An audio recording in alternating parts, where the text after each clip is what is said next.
right, welcome everybody to another episode of Face the Truth. My guest this week is someone I've been looking forward to talking to because he is both a stand-up comedian and a cartoonist, the president of the National Cartoon Society, which is another awesome little feather in the cap, if you say. How do they say that in Australia? I don't know. Yes, he's also Australian. He's also a fellow usual gang of idiots. We can talk about that as well. So my brother from another mad mother. Everyone, please welcome my friend Jason Chatfield.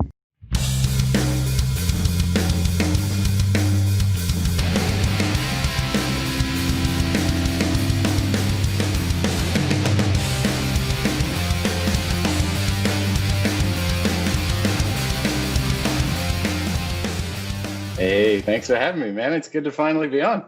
Yeah, this is awesome, man. Yeah, it's good to see you, man. Last time we hung out, I think it was February.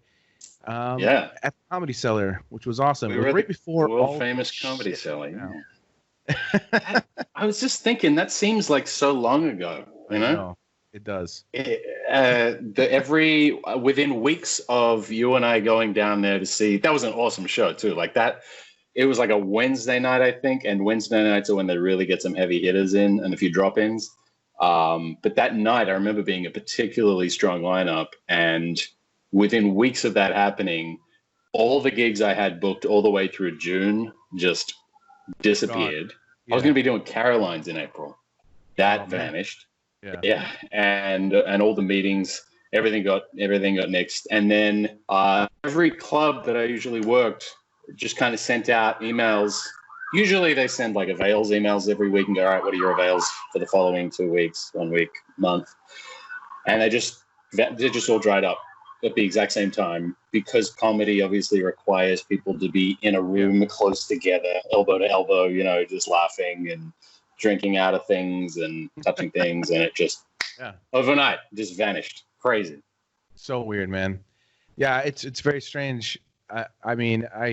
I'm curious about that whole thing, about what's going to happen when things start opening, how it's going to open. I'm sure it's going to be a slow open. But, I mean, even when it comes to comedy, who's going to get booked first? Who's going to get to – because it's probably going to be, quite a lot of people trying to – it's going to be too many. It's going to be too many people trying to get on the list. And then and then it's also going to be – I was wondering, how many comics have just throughout this just kind of went, you know what, fuck it. You know what? I don't need to do this anymore. More than you think. I've been hearing that, which is crazy. This is weird, man. It was strange. I was super excited because, as you know, I started getting into doing stand-up in sort of a weird way. I don't think I got to talk to you about it too much, but in short, I had Steve Byrne on my podcast, awesome. And he and I got along really well. We had a great talk. And we were talking about comedy, and I basically told him how I just always wanted to do it. I love stand-up. I write stuff all the time, but just never have done it. And he basically said, hey, listen, I'm playing at the Chicago Improv in December. I want you to open 5 minutes for me. And my God. Yeah. You started at the Improv? Yeah. That's a great club. The Chicago Improv is one of the best clubs in the country. Yeah. That was my first show ever. And I only did 3 open mics before it. To try to prepare, but I spent 5 months writing. Wow! Just writing, throwing crap away, starting again, just over and over and over again. And I've done enough public speaking that I felt like, hey, as long as I can get some material down that I think is funny, and practice it, I think I'll do okay. Important. Yeah, and it was as cool long as because you think it's funny. Yeah. Yeah, I did well. I did well enough that he invited me to do the next 2 nights, which was cool. Nice. That's great. And then after that, I had the bug for it. And so I started going out 2-3 nights a week in Chicago, hitting the fun open mic scene. Yeah. Chicago's got a great scene, honestly. People think New York is the place to be to do comedy. I got a lot of friends who started out in Chicago, not just in improv, obviously it's improv, but in stand-up. Some of the best stand-ups I know are all from Chicago. Yeah, I mean, all I know is that I started going. I was really getting into it and really excited, and then all this stuff happened and it stopped. And so I've ever since I'm still writing. Itching. I'm still working on stuff. Yeah, I can't wait for I can't wait to get back out there again. It's something I really enjoy doing, and started making friends with comics in Chicago, and started feeling the vibe a little bit, and started getting how this works. Like, oh, I see. I go to these places. I sign up for open mics. I kill as best I can. I hang out with comics. I start getting connections. They invite me to come to this other thing. Hey, this is how it works. You know? Well, it's like cartooning in that you get more work from your fellow cartoonists than you ever do from an agent or a manager or anything. Yeah. Like you get more referrals. Because like I remember I started out in Perth about 13 years ago, and Perth is a very small town. I mean, it's a city. It's a town masquerading as a city in Western Australia. And we were just the same crew every night we were so lucky. We had a show every night that we could do, which is so rare, like to be able to do a show every night. And then we'd all hang out afterwards. And the hang turned out to be just as important as the show, because then they'd hook you up with other shows. Go, hey, I book a show over here. Hey, I know this guy who books his thing. And the most common question in comedy is like, oh, how'd you get that? You know, who books that? Yeah. And everyone kind of helps each other out. It's as competitive as it seems. It's a very like helpful and supportive community. If you're doing well, like if you're not bombing, it's great. People seem to, be very helpful and want to help each other out. That's clearly what you've experienced. Yeah, it was really weird, to be honest. Steve asked me this on my podcast, and I kind of took it as like, you know what? I'm not going to turn down this opportunity. And I took it as a challenge, and I took it seriously. But the weird thing was I didn't hear from Steve for months. So I'm like, is this legit? Like, am I? And then Kill Tony, I'm not sure if you know that show with Tony Hitchcock. Yeah. Yep. I started becoming friends with some of them. I had them on my podcast, and that's cool. I went to a show here in Chicago. I went to the Comedy Store. I tried to get on that show for practice, and I didn't get pulled, but I was ready. Right. I didn't get pulled. So I was like trying to prep for it. And then like a week or so before the show in Chicago, I still haven't heard from Steve Byrne. And I'm like, what the? And then I finally hear from him, and he's like, you ready, man? I'm like, oh yeah. I didn't know if this was really happening. Sounds like a comic. Yeah. Yeah. And then I didn't even know what to think when I showed up there. I'm like, oh shit, this place is like a legit club. And I didn't even know, like when I first got there, I didn't know what anything meant. Like they took me out, they're like, okay, when do you want your light? And I was like, what does that mean? My light, they had to explain everything to me. Yeah. So it was really like jumping right into it, but it went well, and man, it was awesome. It was terrifying, but at the same time, I like within the first 5 to 10 seconds when I got my first laugh, I was like, okay, yeah, that's good. That's a good feeling. Getting that monster. That first one is really, really important. If you don't get that first one, you're in trouble. Yeah. Because you live off that first one. Your rhythm depends upon your reaction. And the thing is, like, it's interesting right now, a lot of people are doing like Zoom comedy shows. And it doesn't really work because comedy is a conversation with the audience, and you have to hear that feedback to have developed that rhythm. And you can monologue at a webcam. But if you're waiting for the laugh and you're waiting for the timing, because it's timing and it's a rhythm and it's your act.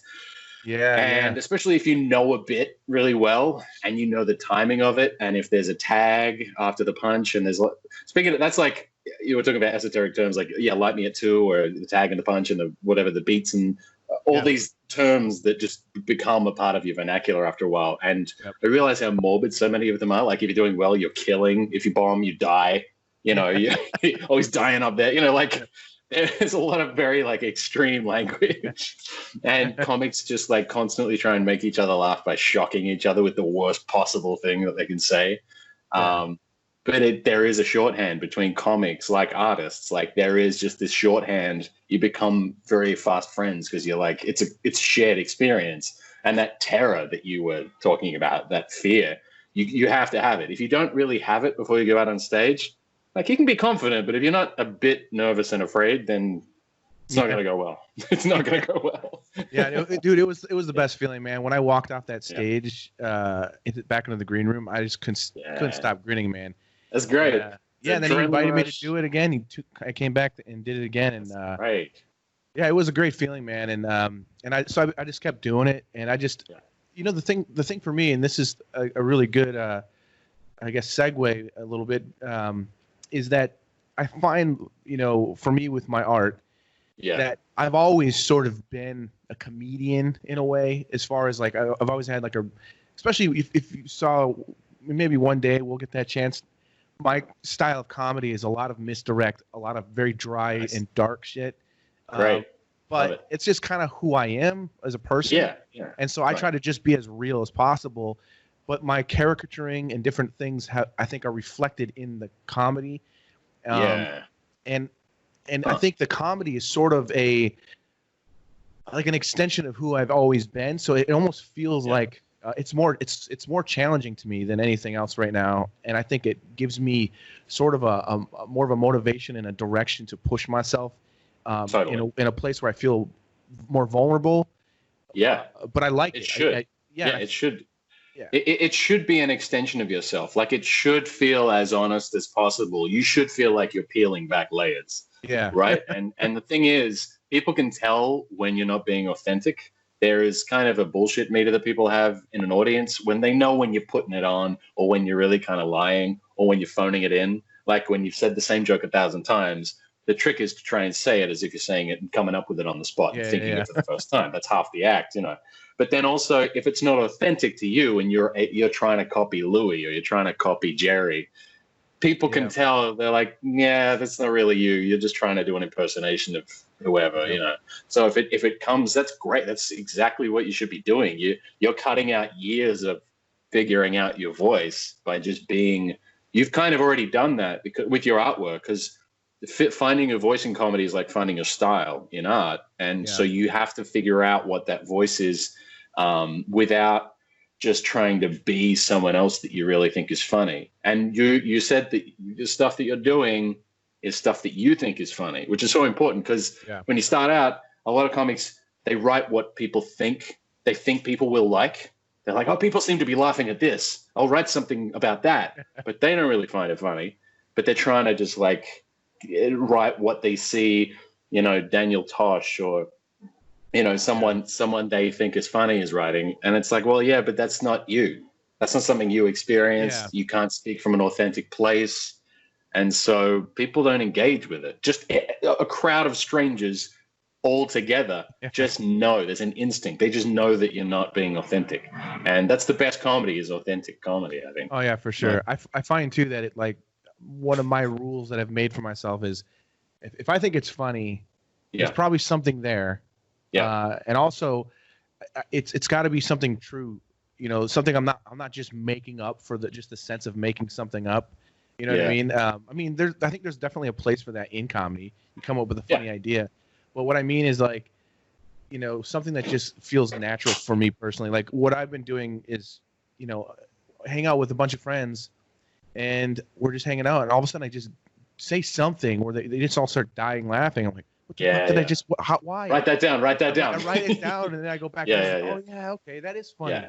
All right. How can I that's half my act. How can I pull that into, what I'm trying to talk about? And totally, I've been doing that lately where I just, I've been writing a lot during all this, but I'll be driving around or walking my dog, and all of a sudden I have like a weird sentence that's like, oh, that is really funny, and I'm really proud of these words together. This works, but I gotta get the first part now, so this part is, like sometimes I come up with the punch first. You know what I mean? Yeah. Sometimes that's actually the best way to work backwards. The same, like I with comic strips, it's like that too. When you're writing a comic strip, sometimes you arrive at something that's funny and you have to figure out how to get there in the strip. That's kind of how a lot of comic strip cartoonists work as well. Instead of just like writing, all right, so he's walking down the street. All right, what next? Like, you don't work front to back to front. You figure it out, because and this goes way back. The comic strip that I do started back in 1921. It's a legacy strip. And the guy who started it in 1921, they were asking him, like, how do you come up with gags? And he's like, I just think of something funny, and then I work backwards. And that's pretty much what I do as well. Yeah. That's awesome. So with your cartooning stuff, what was first, the comedy or that or both? Because you started all of it in Australia, I assume. I did, yeah. It's funny you ask that because there is a crossover there. I was doing political cartoons for newspapers when I started out, like editorial cartoons, because that was the only job going in Perth. That was the only job paying is cartooning, and maybe like caricature commissions on the side and live caricatures at parties. And I was the only one doing that in the city, doing live caricatures, because it kind of hadn't hit Perth yet. So I saw Tom Richmond doing it and other people and Ed Steckley, and I was like, well, I can do that. And so I started doing that. And then the president of the Australian Cartoonists Association at the time, James Kemsley, we became friends. I started going to their version of the Rubens, which is like the NCS's big awards and conference weekend. And he did the comic strip that I do now. He was the fourth cartoonist in about 80 years to do it. And about 3 days before he died, he asked me to take it over. And I had never done a comic strip, so I didn't think I was qualified. Oof, yeah, it was rough. It was very bittersweet kind of way to inherit, because the strip is a very popular strip in Australia. And it was 2007, which was the exact same time I had started doing stand-up. So I took over the strip. It's an internationally syndicated comic strip at the exact same time that I started doing stand-up comedy. And so they're both pretty demanding things time-wise. But the thing is, they kind of helped each other, because you're constantly having to come up with material all the time, and you're writing and you're honing and you're figuring out what's funny. You're trying to get feedback on what's funny.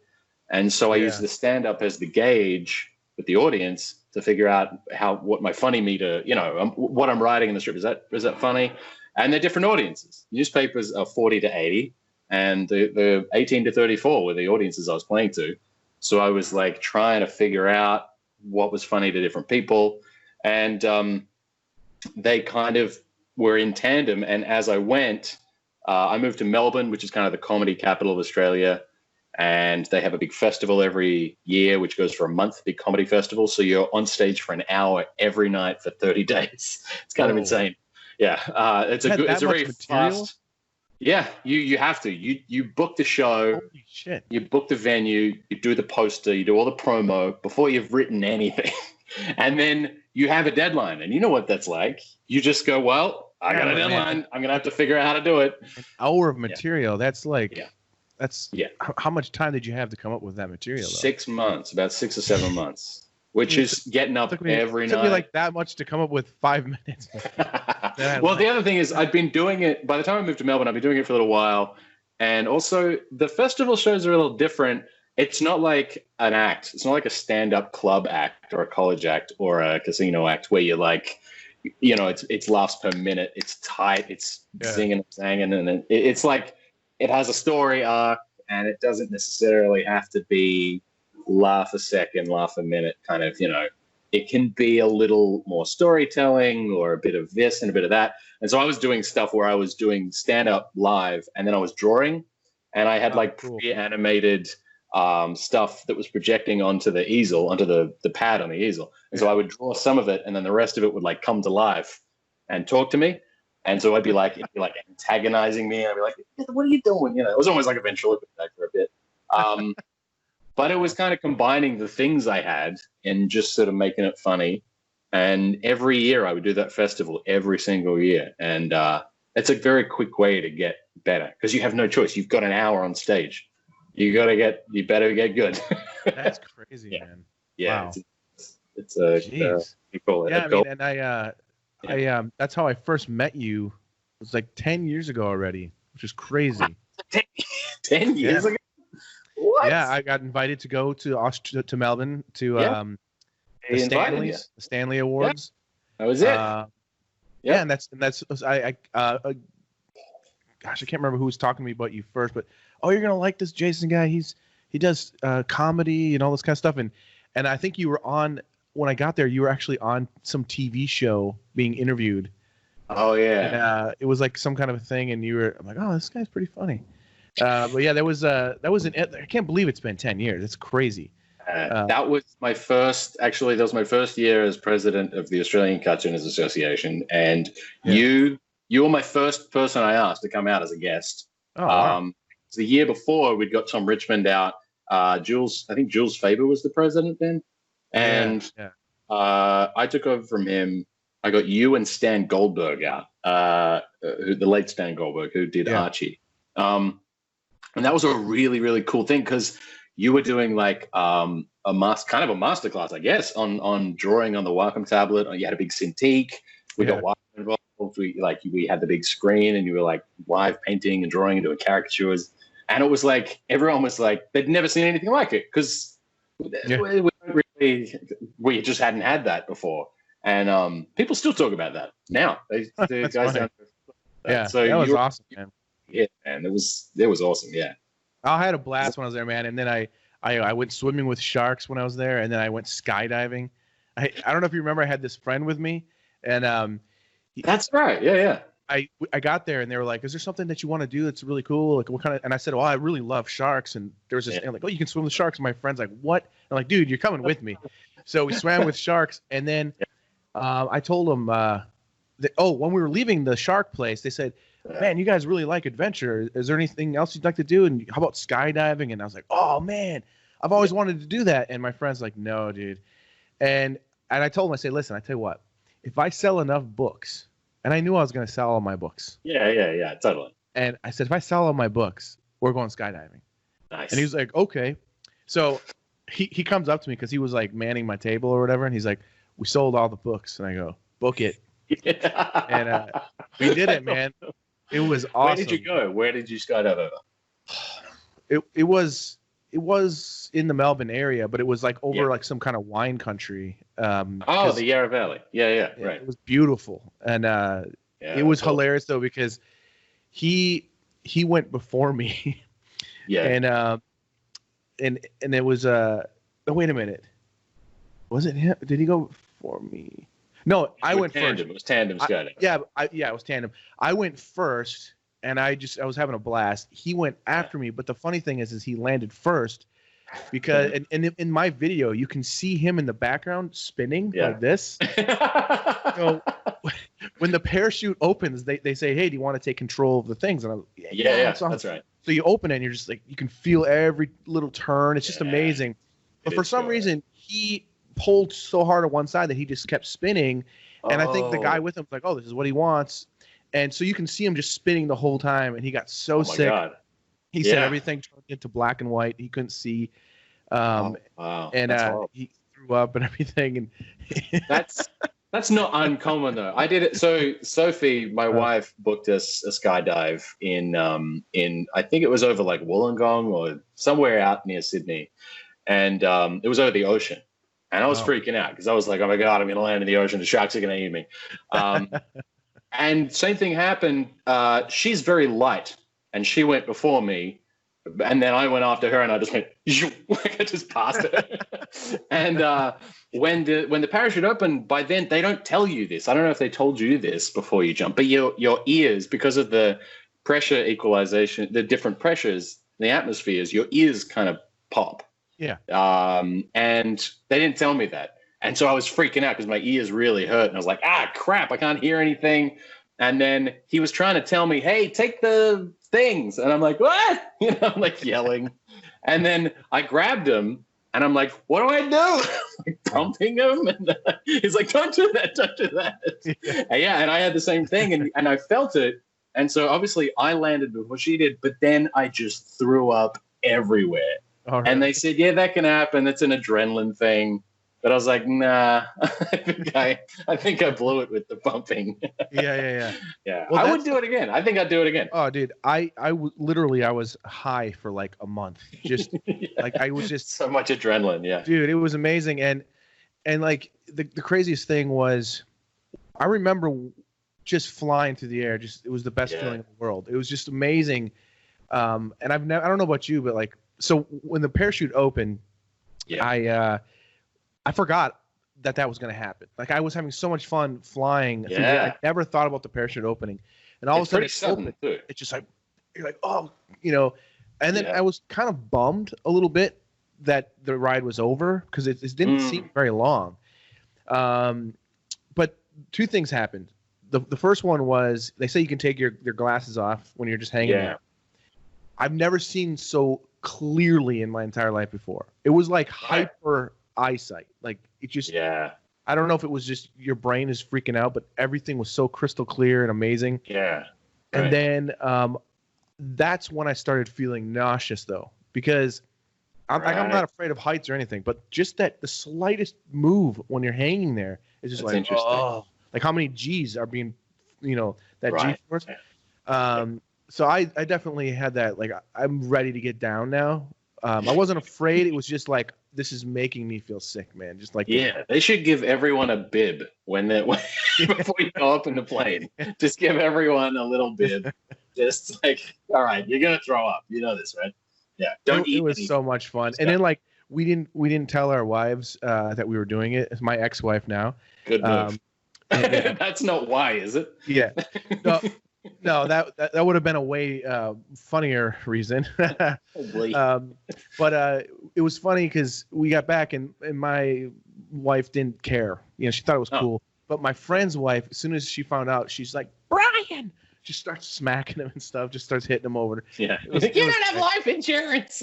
Like it just for me, it just kept getting better and better because we just had a great time, man. Australia was just amazing. It is pretty cool. I almost I was supposed to go back again like 2 years ago. Oh really? Before? But I had to cancel it. They wanted me to come to the Stanleys again. Oh cool. Yeah. But I had to cancel it because I had a 2-year-old. I have a 2-year-old now, but she was about to be born around the same time, and I was just like, that's you don't want to be away for that. Yeah, that's insane. I just felt too. Well, I mean, she would have been a couple months old, but I still felt like, I think it was they booked me during Thanksgiving. I think that's what it was, and I'm like, this is the first time I'm gonna have my newborn baby and my 2 daughters at the same time, and I was like, I can't. You don't want to. You can't. They do it every year. You can go back. Yeah. But I was excited. But it's interesting. Like those weekends, they have it in a different city every year, and similar to the Rubens, they try and switch it up every year. But it was so interesting back then. We were trying to make push things forward and make the next one better than the last one, and get like big international guests like you and Stan and Tom. And it's sort of it's a difficult thing because you sort of. There's really cool things to do in Australia. People come down there, want to see kangaroos, and they want to climb the Harbour Bridge, and they want to skydive and swim with sharks and do all this stuff.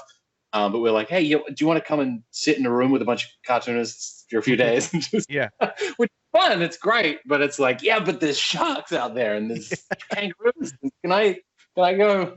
I feel like it should be structured so you do all the cool shit first. Yeah. Then you do the conference, and then you do some more cool stuff, and then go home.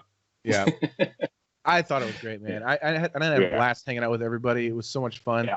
I never heard the word cunt so much in my entire life before. It's a term of endearment down there. Yeah, it's not so much over here, as I very quickly found out when I was doing stand-up here. Oh, boy. It is hilarious, man. Hey, I had a question for you concerning the New Yorker, because I've worked for the New Yorker. But it's always been commission. They've asked me, like I've done I think 3 or 4 illustrations or whatever. Was that through Francoise or through the cartoon editor? Whatever art director was working there. It wasn't. Okay. It was. I'm blanking on the name right now, actually. But anyways, my question is this, because I like the New Yorker is one of those similar to Time and Rolling Stone. It was one of those magazines that was always in my bucket list, and so when I got my first New Yorker piece, I was like, dude, this is awesome, man. You know what I mean? And it was like getting to that next level where, okay, this is legit. And what's funny about it is when I was in art school, I was there briefly. I had this English teacher who was really annoying. And one of the first things she did was when we got to class, she made us all buy, she said, you have to all go buy a New Yorker. We're like, okay. And then she this is funny because we're going to art school. This is an English class in art school. It's not like a regular college. This is art school. Right. So we're all dumb and we just want to draw. But anyways, You have to go buy a copy of the New Yorker, and she's like, I expect of everybody here to write an essay that is of New Yorker quality. If it doesn't meet these standards to me, your grade's going to go down a notch. And she was like really strict and crazy about this. So here I am going to art school with dreams and aspirations of becoming a New Yorker artist, a New Yorker, an artist for the New Yorker. But now I'm supposed to be writing essays for the New Yorker. I'm like, this is crazy. This is not what I signed up for. What was the rationale behind that? This was how she was doing her English class, her writing class, essay writing. And so I started buying New Yorkers, and I was so confused. And I'm just reading these essays and was doing my best to mimic these styles and this kind of slight humor. There is definitely a style guide. Yeah. Yeah. And I remember saying something in class that got me in a little bit of trouble. I said, I'm going to read my essay right now, but I came to this school to work on my art so that one day I will illustrate for the New Yorker, not write for the New Yorker. But here we go. Well, I mean, so when I first finally got into the New Yorker, that's the first thing I thought of was like I wanted to send her a copy. Like, hey, I'm in the New Yorker. Okay. Yeah. She probably would have been pretty proud. I mean, that's pretty good. Maybe, but she's a little crazy. So we'll see. She actually got fired because she was just like a crazy person. Yeah. But anyways, what I was wondering for you is this, because I know obviously like Peter DeSev, one of my favorite artists, the best. Wow. Carter Goodrich. There's a lot of different artists that have done the covers, and I've always dreamed of doing a cover for the New Yorker. But from what I've heard about the covers is that it's not usually hired. It's usually you pitch ideas to them to do the cover. Everyone, and they choose, because I've seen so many Peter DeSavs where that says this was rejected, and you're like, what? I know, it's amazing. But they're like incredible pitches too. They're not even like spec roughs. They're like pretty tight. And the gag is spot on. The art, it's just like Jesus. Yeah. It's sort of discouraging for those who are like, should I even try? But is it the same way with the cartoons? Is it all submission, or do you get hired to do cartoons for them? Like, how does that work? So the New Yorker cartoons, it's an interesting question because it's changed over the years. Back in the day, they used to have a crop of cartoonists who every Wednesday they would go in to the city, because a lot of them lived up in like Connecticut or whatever, and they would come into the city. And they would shop their cartoons around, and they would start with the New Yorker because they paid the best, and then they'd go to National Geographic, and they go to Esquire, and then they go to this magazine and that magazine and that magazine, and they'd shop all their cartoons. And if they sold one, they would kind of pull it out of the batch, and then they'd go to the next place and the next place, and that's how they made their money, right? And gag cartooning could be pretty profitable back in the day because not only were you selling your gag cartoon, but you were also like people would ask for reprints, and you'd get royalties on reprints. And it was a pretty profitable thing. They would have exclusivity on it for 90 days, so you could resell it again after 90 days to another publication. But yeah, there was sort of that was the standard for a very long time. And there was a famous lunch afterwards at Pergola des Artistes over on 44th Street, where all the cartoonists would all just basically get drunk and have lunch for the rest of the afternoon after they'd all shopped their cartoons.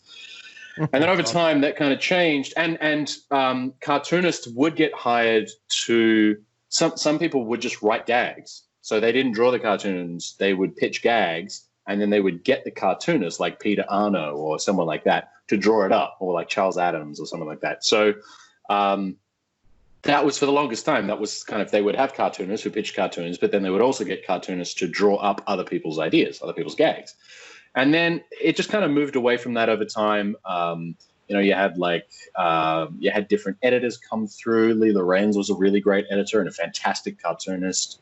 Then you had Bob Mankoff. He was a cartoonist, cartoon editor. And you would go in and you would pitch. You'd sit down with a batch of, say, 10. You'd pitch in person to Bob, say, and he'd go, no. All right, thanks for coming in. And you just develop this shell, this sort of hard callus for just getting rejected. And I was pitching to Bob when I was back in Australia for like 2.5 years. Then I moved here and I was pitching, but I never went in. I was too nervous to go in. And then I started going in, And I was very discouraged, because obviously it was a lot of no, no, no, no, no. And then when I was pitching via email and via Submittable, I wasn't getting any response. And you wait at 5 p.m. on Friday for the okay, which is an email that comes through if you sold anything at all. And that's after the cartoon editor has met with the actual editor and gone through the yeses and maybes and picked out the 16 or so that they're going to buy that week. Mm-hmm. So it's a process now. There's a new cartoon editor. Her name is Emma Allen. She's a lot younger than the previous cartoon editors. She's not a cartoonist, but she's kind of, we go in on a Tuesday morning about 11. We go up to World Trade Center. We check in, sit down and wait, put your name on a list. And then you go in and you see Emma one by one, and she goes through the batch. To her credit, she does give good feedback, on the cartoons. If she says no, she won't just say, no. She'll say, well, no, actually, if you change this one thing, that might actually work a little better. Or she'll say, this is great, but we just bought something just like it, And so she actually can kind of help you. She's kind of, she doesn't want to just say no. She's like, great, if this is good, I want it. And does she buy them? So if she buys them, does that mean it's going in that next issue, or is it just these are ones that we've bought and they could come out at any time, basically? Exactly. Yeah. As you said, the latter. So there are cartoons that I've sold to her years ago that still haven't shown up in the magazine, and I don't even know if they've been spiked. I don't know if they'll ever show up. You get paid. Did you actually get paid? Yeah, you get paid when you sell it. But you can't sell it to anyone else, though, until it's run in the magazine. Yep. And then, dude, I've got time covers I've done that no one will ever see. Really? Like that's so painful. Yeah. I got one I did of so much work into that. I was like, I knew when this came out that it was going to be so awesome and everyone's going to see it. And it's just, I can't show it. Yeah. That so sucks. Yeah. So the other thing is, you paint. I mean, you do these long, painstaking, painterly drawings. Like, it's not to say that New Yorker cartoons are easy or hard or anything like that. I mean, it takes a lot of years to figure out the anatomy of a good cartoon. Yeah, of course. As you know. But it's like, just knowing how much work goes into it and that no one may ever see it is just devastating. You feel it. You're like, I just wish people would see it. There was a cartoon. There was a cartoon that I sold to them that I really wanted it to run at a certain time because there was an exhibition that was coming that was going to open, and I was really I can't say what it was, but there was an artist, and I had made a joke about that artist and sold that cartoon to the New Yorker, and they still haven't run it. But that exhibition ran for a month, and it was all they were reporting on. They were doing huge write-ups on it and reviews, and I'm like, run the cartoon. It's about that artist. And it just didn't run. And I was like, I can't even put it on my Instagram. I can't even post it because, it's so frustrating. It's so frustrating. There's so many cartoons they haven't run that they've bought of mine. But yeah, so they do that process. They have a huge backlog of, a bank of cartoons that they can choose from. It's not the cartoon editor's job to pick which cartoons go in that issue. That's the page editor's job, and the editor. So once she's picked the ones and filtered out the yeses and maybes, and then the editor has given the okay to the maybes and yeses, it's out of her hands. She puts it through, and then they're in the bank. That's it. How do they let you know? Hey, you're the next issue's coming out, or do you just? When everyone else knows. You open the contents page. Every New Yorker cartoon is you don't get a free subscription either. Yeah. That doesn't happen. Subscribe, and you flick immediately to the contents page and go, all right, okay, here we go. Yep. Peter Ryan, got Jason Katzenstein, Sophia Warren. All right, maybe next week. Yeah. It's just, you find out when everyone else finds it. So crazy. Yeah. I was wondering if that's how it went, just because, I knew about the covers, and I thought, because I've done covers. I've been lucky enough to do covers for most publications, and the New Yorker's one. And I know, I've even, I understand the fact that a lot of their covers they're not really my illustrated technique. There's illustrators out there that, like me, who do more realistic type painting, or even the caricature stuff, whatever. But I can do a looser style. I could do it with water. You know how the New Yorker has more like Barry Blitt. Yeah, and like John I Cuneo. can change Yeah. my look, but like I understand that they'll just go with someone else that already does it. Well, So it's they one of those definitely things have their where- favorites. Yeah. Yeah, exactly. But anyway, I was just curious about that because it's interesting. I was wondering with your cartoons. It's funny. I don't hardly ever write down questions for my guests because I usually just go with the flow. But I was thinking about before talking to you, like there's so much about cartooning and then the comedy stuff that I was curious about. So I had this question. Basically, your cartoons and your stand-up seem to go like hand in hand together a little bit. As far as like the I guess the aesthetics of cartooning and comedy. Like you got the jokes and everything, the setups. Jokes. Yeah. So I was just wondering, what's the difference creatively for you, besides just like writing the one-liner type cartoon bits and a stand-up routine?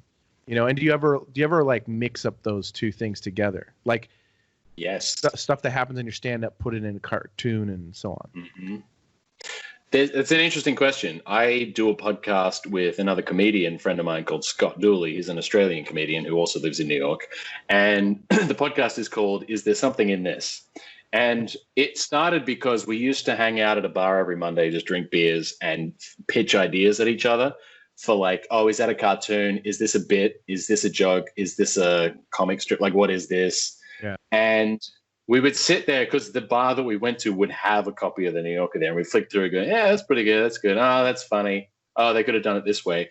And jokes are I'm obsessed with jokes. Like I'm obsessed with the structure of them, the mystery of them, the craft, like how forensic you can get about a sound or a syllable or a rhythm or a reference or a visualization. I remember Jerry Seinfeld saying that like, when he exaggerates something, when he's describing something, he's trying to draw a cartoon in people's heads. That's what he's trying to work. Yeah. And, it's a bit he does about Pop-Tarts where he's like, we used to have, shredded wheat, which is like wrapping your mouth around a wood chipper. Like, that's a cartoon. It's like a Ren and Stimpy cartoon or something.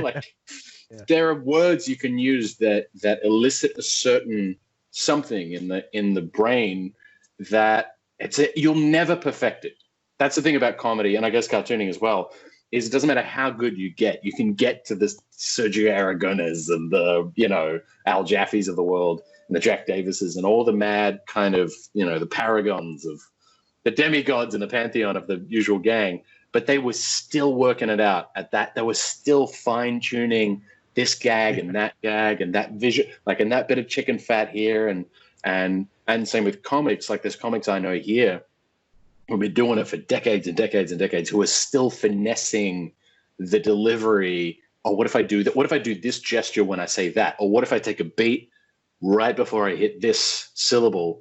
And they're constantly tweaking and honing it. And so to your question, when Scott and I talk, we're both comedy obsessives. Like we're obsessed with the mechanics of humor and jokes. And because comedy is such an ephemeral thing, like people laugh at different things at different times in history, there are certain references when you're doing New Yorker cartoons that you think, I don't know if that audience is, you write for your audience, so I don't know if that audience is going to get that reference. Or maybe it's too soon for that. I don't know if the ubiquity of Zoom is at peak yet for us to hit that reference and people go, what's Zoom? There are certain references in stand-up too, and you test it on stage. You change words around to go, oh, what if I say instead of gargling beer, use an actual name because it's kind of funnier to say gargling Budweiser instead of gargling beer. Sometimes it'll change the way people picture a joke. Yeah. So sometimes I'll have an idea for a bit. I'll try it on stage and go, you know what? That's probably a New Yorker cartoon. And sometimes I'll do a New Yorker cartoon and go, that might work as a bit. There might be more to that. And so I might throw some tags on it and I might throw some extra stuff around it and I might put it inside, might bookend it with another bit and go, well, that might fit in the bit about New York and about, maybe I can throw that in there and see if it fits. And if I have done it on stage as a bit, I can't really sell it to the New Yorker as a cartoon because they're kind of buying the idea is what they're doing. They don't even, in the contract, it doesn't even say cartoon. It says idea pictures, which I don't know. And yeah, but they're buying the idea, really, is what they're buying. The execution of the idea.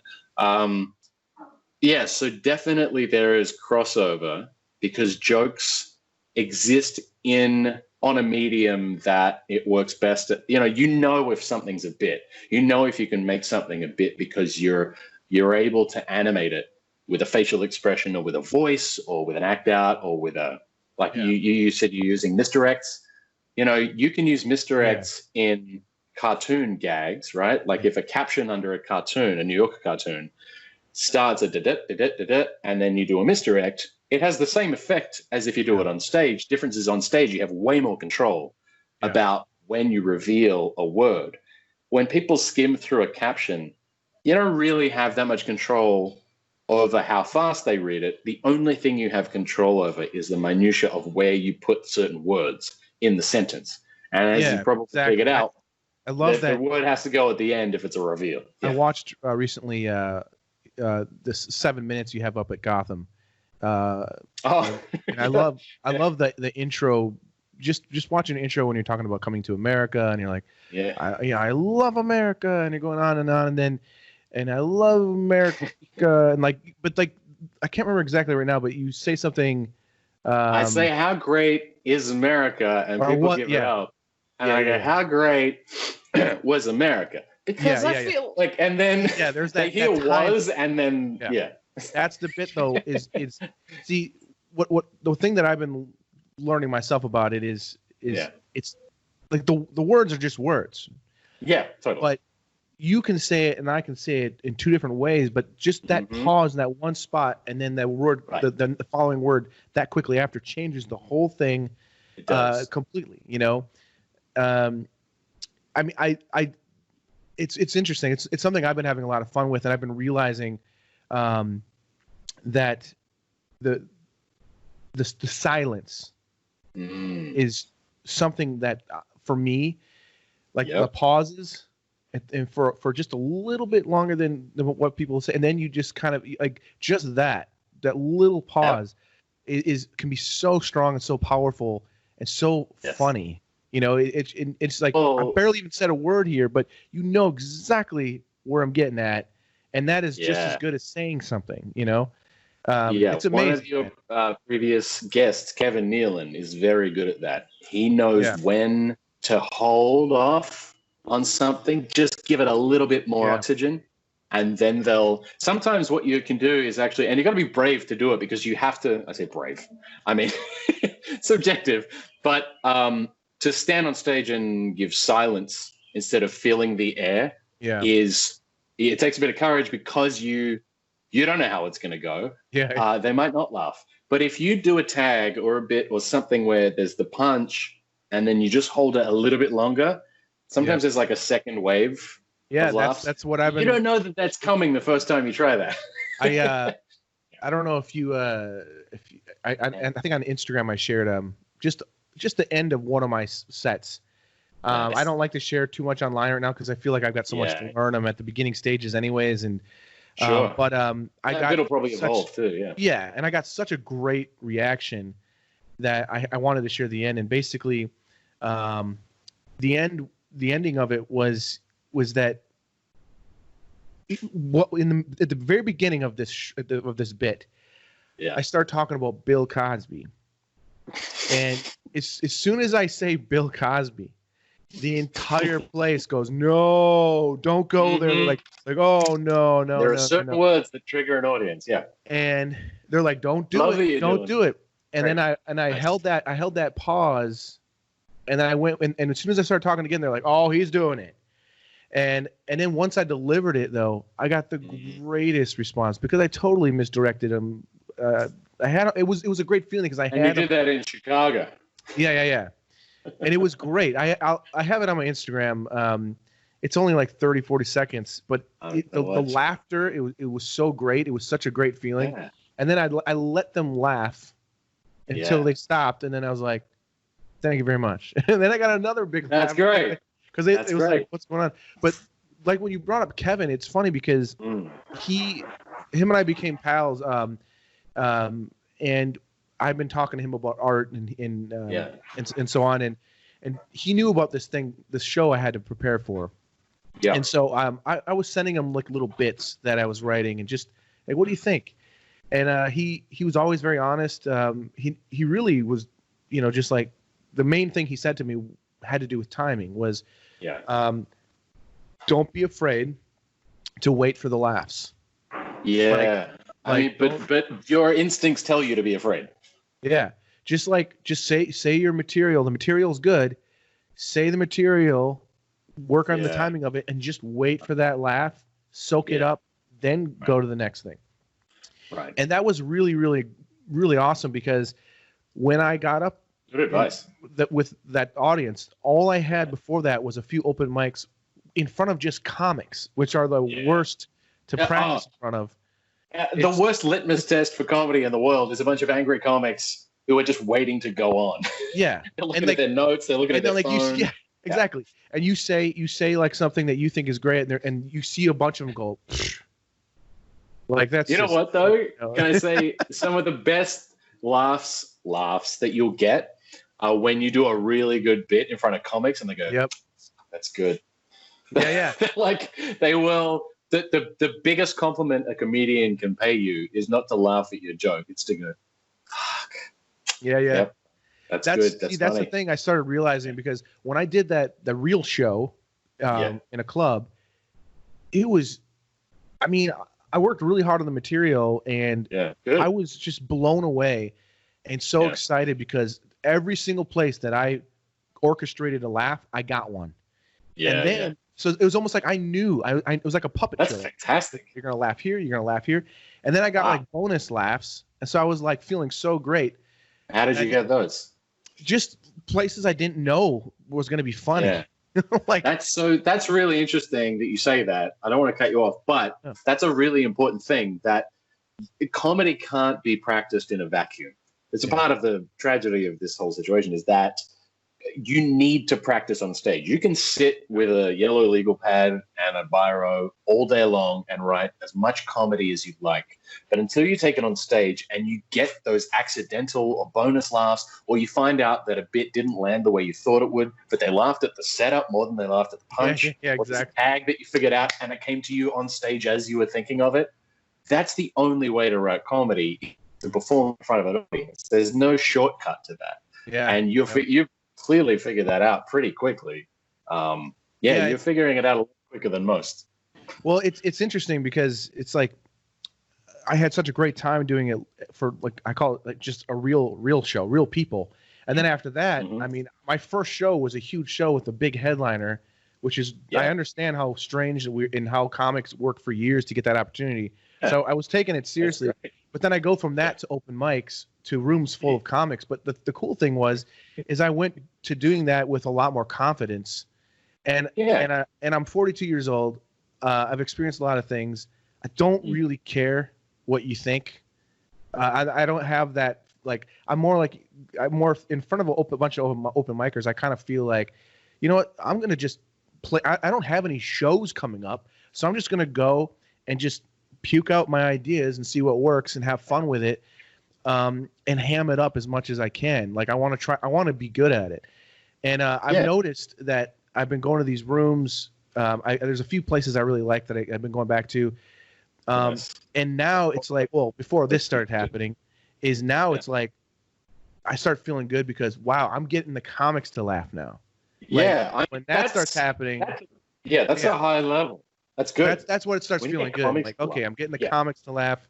And when I start working on ideas, I'm like thinking about, like, I want to see if I can get this guy to laugh. Because, you know what I mean? And so, like. But, so here's the danger, though. And I'll warn you against this because I fell into the trap.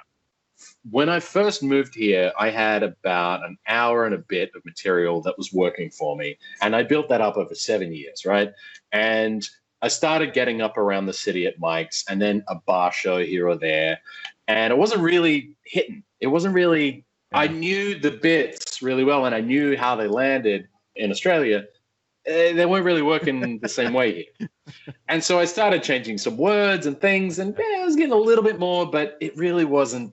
And also by then, 7 years after I'd written them, you should probably retire that material. That's, it just felt a bit stale. I was a different person, so it wasn't coming from a place of authenticity. So I threw it out. I was kind of an idiot. I was very ceremonial about it. I had a book that I'd been carrying with me for 7 years with all my jokes in it. And I tore out all the pages and I went to, there's a bar just around the corner. It's like a hotel bar. And I went down and I threw all the pages in the toilet. And then I took the cover and I tore that up and I threw that in. And then I flushed it. And then it started spinning and the water turned purple. But then it started coming up. And then I was like, oh, shit. And it's like flushed it again. And then it flooded. And all these pages and purple water were just flooding all over the bathroom. And so I like just ran out. And I went back the next day and they had like tape over the door saying, out of order. So my material even bombed. Yeah, that was some shit material. Yeah, I'll pay that. But the thing is, I started again from scratch. Like I went in with nothing. I didn't even start with like stuff I knew worked because nothing really worked. So I would do 5 gigs a night. I set myself that task to do 5, and then I would end up doing 3, and then I would end up doing 4.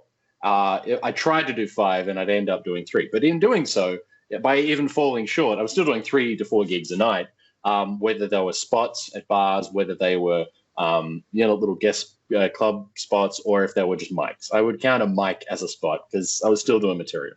And then after a while, I started hosting mics. And hosting mics, you've got about 21 comics per mic, and you're doing 4 of those a night. You start to try and make comics laugh. Yeah. And that is a dangerous thing because comics laugh at different things than what comics call civilians. Because they're deranged. We're comics. I mean, we laugh at really screwed up stuff. And so then when you take it to the club and you start joking about, really horrendous stuff, people go, whoa, what is this? This is insane. And then you realize that you're not really being authentic to yourself. You're trying to make the comics at the back of the room are killing themselves laughing. But then the audience are going, can we get the check? What the hell? So, and that happened to me. For a while, I was making the comics laugh at the clubs. And the club booker was like, listen, I thought it was hilarious, but you got to stop doing that. You know what this reminds me of? It reminds me of when I was first getting started with caricature and wanting to get published in magazines. And I was exaggerating so much because I thought that's what caricature was. Okay. I thought it was about exaggerating as much as possible and pushing things as far as you can, which is part of it. And it's a cool tool. It's a tool, exaggeration. But I was told by some, big time illustrators at the time, like, hey, your work is awesome, but if you just pull the exaggeration back just a little bit, then you're going to start getting published. And as soon as I did that, bam, I started getting published. That's amazing. I definitely understand what you're saying. I think for me, I completely get what you're trying to say about, you don't want to, I don't know. I guess I'm a little bit fresh and new with all this already. So my gauge of what a normal audience, and I know audiences are going to be completely different. You can do the same material 2 nights in a row and it's going to be different, So even if you do that same material for 20 years, it's going to be different every night. Yeah. And so right now I'm just, again, like I go back to the rules of what I think, what makes me laugh. Good. I don't really care about offending. I'm not going to be inappropriate to hurt someone as far as just like to shock people. But as far as like if I say something that might be offensive about a religion or something, I've got a good reason for it in my bit. I'm not just pissing on something. You know what I mean? Right. So I'm not just worried about that. But interesting. It's still interesting. There's things, like ideas that you have and you're like, I don't know. It's kind of crazy. You get up there and you're like, let's just see what happens, man. Let's see if that's a good attitude. And you say it and it's just like, okay, it worked, like. But there's been times. It's funny because like, oh, there's been times where I like, I know I'm going to go and do open mics later in the night. So I go through my material a couple times during the day and just kind of go through things. And I'm like, I'm really liking this. And then I'll get up there and I'll just do my stuff and I'll get like, and it never occurred to me that people would think that was weird, the certain thing that I said. What You know what I mean? kind of stuff? I don't want to get too specific, but what kind of stuff are they oohing Well, at? what I was gonna say is, the same thing will work at a different place, and other comics love it and they think it's great, and I walk off my 4 or 5 minutes and feel like, oh my gosh, I'm like really doing great at comedy. Mm-hmm. And then I'll do the same exact bit the next night at a different place, and I get groans, and I'm like, man, you know what I mean? It's that. It's like, well, before when I said you write for your audience, there are things that I learned when I moved to America. I finally got after years of like grinding and going out every night, 3-4 shows a night. I finally got a manager. Finally started doing the road, and the road teaches you that every audience is going to laugh at something different. And road audiences, you kind of end up building a road act and a city act.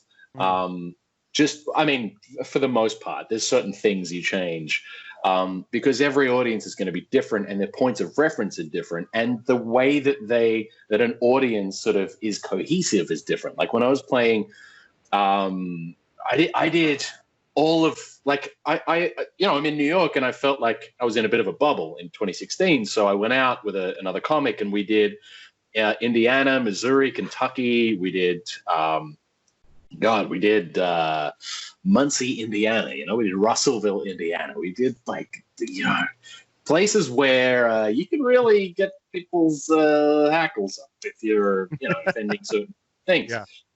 But you figure out the line, and you get good on the road because you have to. It's a survival reaction. And I remember being in South Carolina. I was in the Myrtle Beach, the Carolina Comedy Club. It was like a 3-night thing. You do like 2 shows Friday, 2 shows Saturday, 1 show Sunday, and it's one of those things where, because you're just turning over audiences, right? You go in and you're there to do a job, and you're effectively they're the same people, but they're not. They're different crowds, and so things hit slightly differently in each crowd. And they're even to the point where in an audience there were pockets. You figure out how to play to pockets, right? Yeah. And there was one. Most of the audience were laughing at most stuff, but then every now and then there were certain bits that I knew. Every now and then there's a pocket that'll go ooh. Right. And so you listen for where those pockets are, and then you either play to them or you ignore them. Right. You play to the people who aren't oohing. And the thing is, the oohers are usually probably 20%, 15%. They're not the majority. They're loud, but they're not the majority. And so you play to the people who are there to enjoy themselves. You realize that, people are there. It's comedy. They're there for escapism. They want to laugh. The people who are there to judge you through their filter of what is and isn't okay to talk about, they're not really the people you're there to entertain, right? The people who paid their ticket price and sitting down and bought 2 drink minimum and just want to enjoy themselves, play to them. It's easy to get caught up in that 15, 20% of people. And a lot of comics do. And it can, there was one gig I did in, I hope he doesn't mind me saying this, but I was with another comic. So we were playing the Funny Bone in Columbus, Ohio, and it was kind of a collegey crowd, I guess, pretty collegey. And he was doing 10, I was doing, I think 10, 20, something like that. And he got up, and between taking the mic out of the stand and putting the stand aside, he went, "Hi guys," and then in that moment of putting the stand aside, someone yelled out, "Why does it have to be guys?" And he went,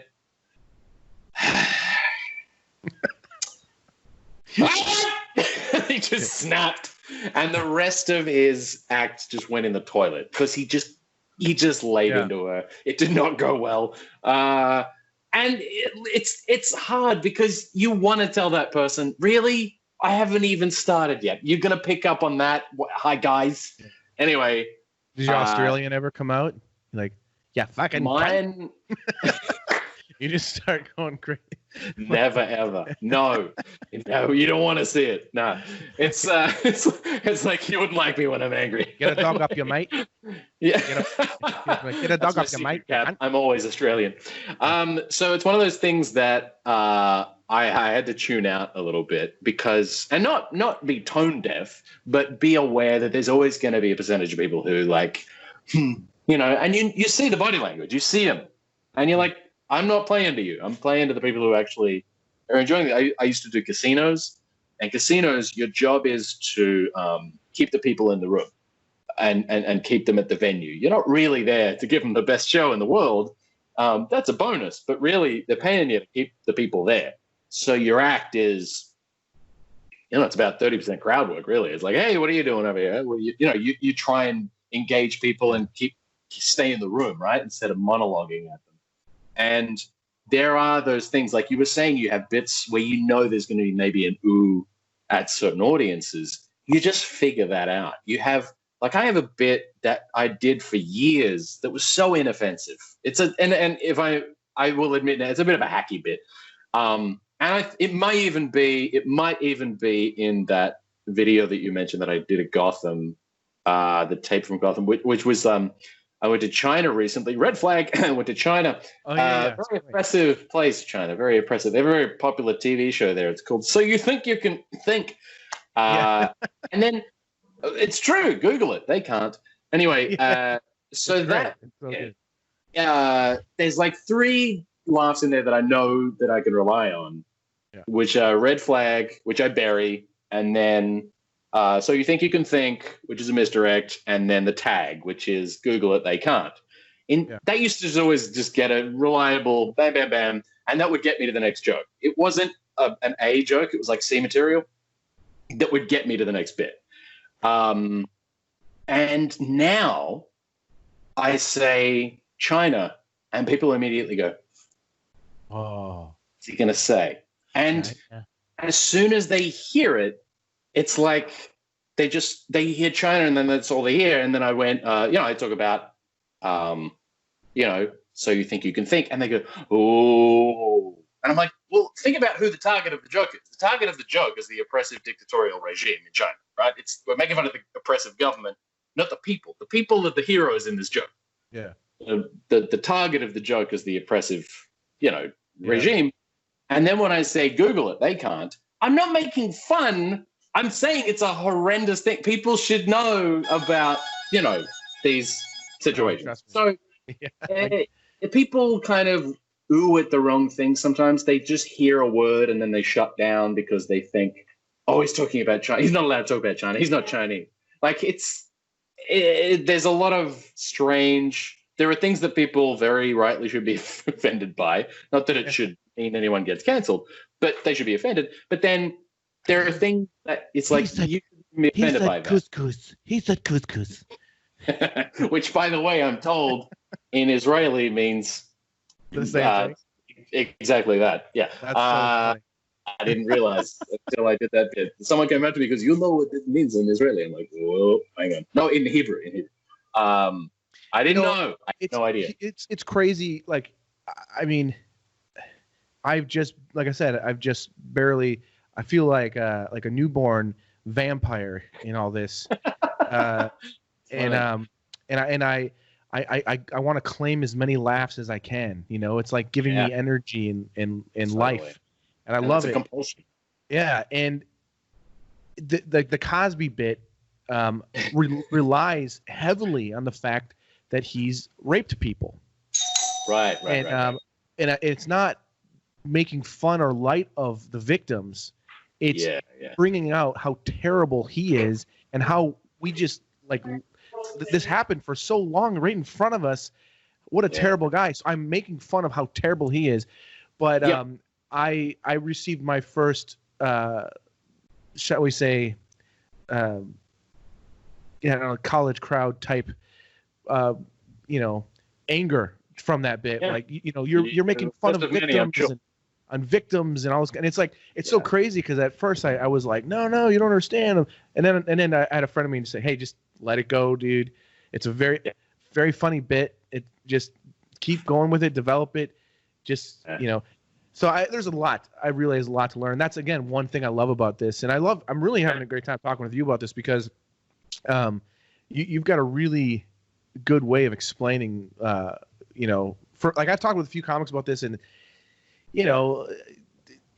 like most comics I talk to are just like, and I totally get it. And I agree with them that, you just got to go out there and do it. Totally. And that is what you have to do. You have to, like, there's That's no what way I you're like going to about it. know. There's no yeah, shortcut. exactly. Yeah. And but it's nice talking with someone that does art as well, because you're very good at explaining this in a way that, I don't even know how many people that are listening to this are going to care as much about the comedy thing. But to me, one of the reasons I love to talk about comedy and with comedians, not just because I'm into it, but it's an art form that I think deserves much more respect. Sure. And especially in our culture that we live in right now, I think it's have you noticed more people talking about it recently? I mean, I don't know, man. To be honest, I've noticed a lot of other shit being talked about. But I just mean as a craft. More people doing it. More specials coming out on Netflix. Like exponentially more specials coming out on things like Netflix and Hulu and Amazon Prime, and more comedy shows, more comedians, more shows about comedy, like Crashing and I'm Dying Up Here. Oh, yeah. Like, both there were never shows about being a comedian. Yeah, the closest thing was Seinfeld. For 30 years, that was all we had. And then all of a sudden, there's all these shows about being a comic. And you're like, wow, where did this come from? No, I think it's great, man. It is good. I mean, it's a double-edged sword, I will say, because I love that comedy's getting more airtime. I do. What it is doing is expanding the pool of comics exponentially. It's crazy how many comedians are in New York now. When I was hosting mics, 2015, 16, 17, I was seeing, that was when Crashing started, the first season. And in Crashing, for the sake of plot and story, they had to push the story forward pretty quickly.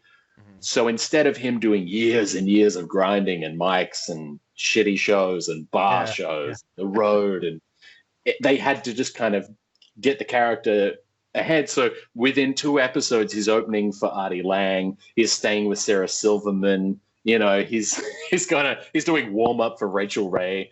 And so comics were moving to New York thinking, oh, I'll just bark for a show in Greenwich Village, and then I'll be opening for Rachel Ray. I'll do warm up, and then I'll do the road, and then it's like, no, that's not how it works. But there were a lot of young comics who saw it on the TV and were like, oh, I want to do that. That sounds really fun.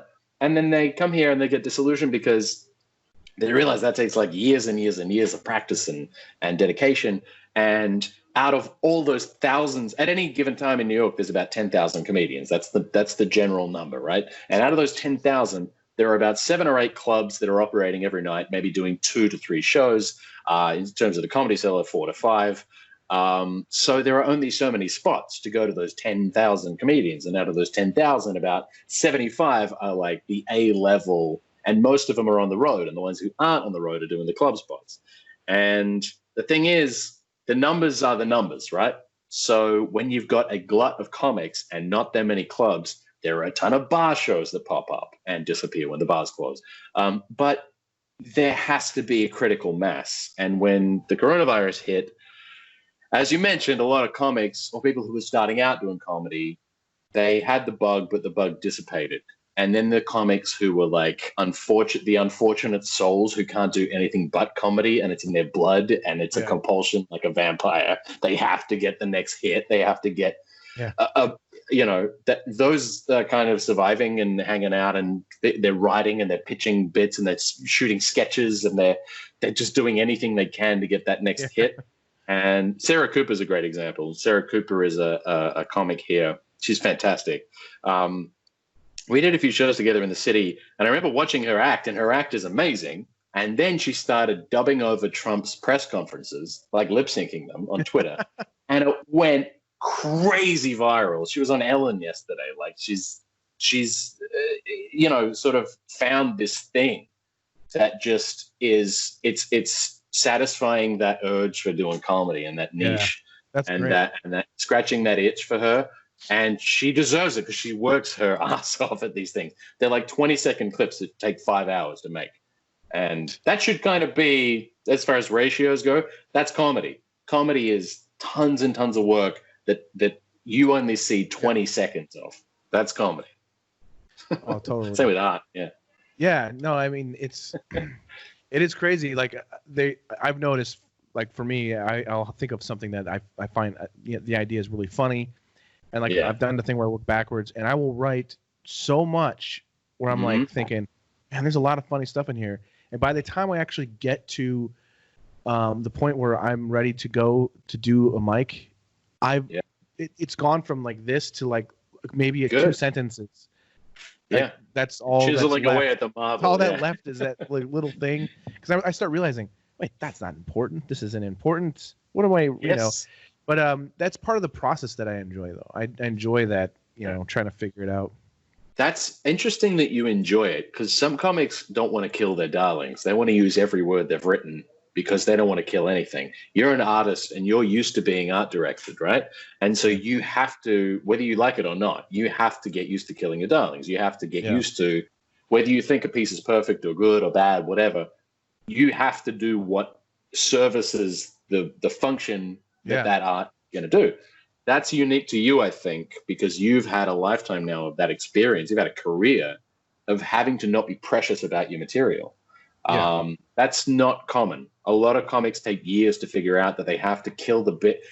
They might really like how that sentence sounds, but if that sentence isn't pulling its weight in the act and you're not getting a laugh and it's not doing anything for the bit, you got to edit it out. It doesn't matter how much you like it.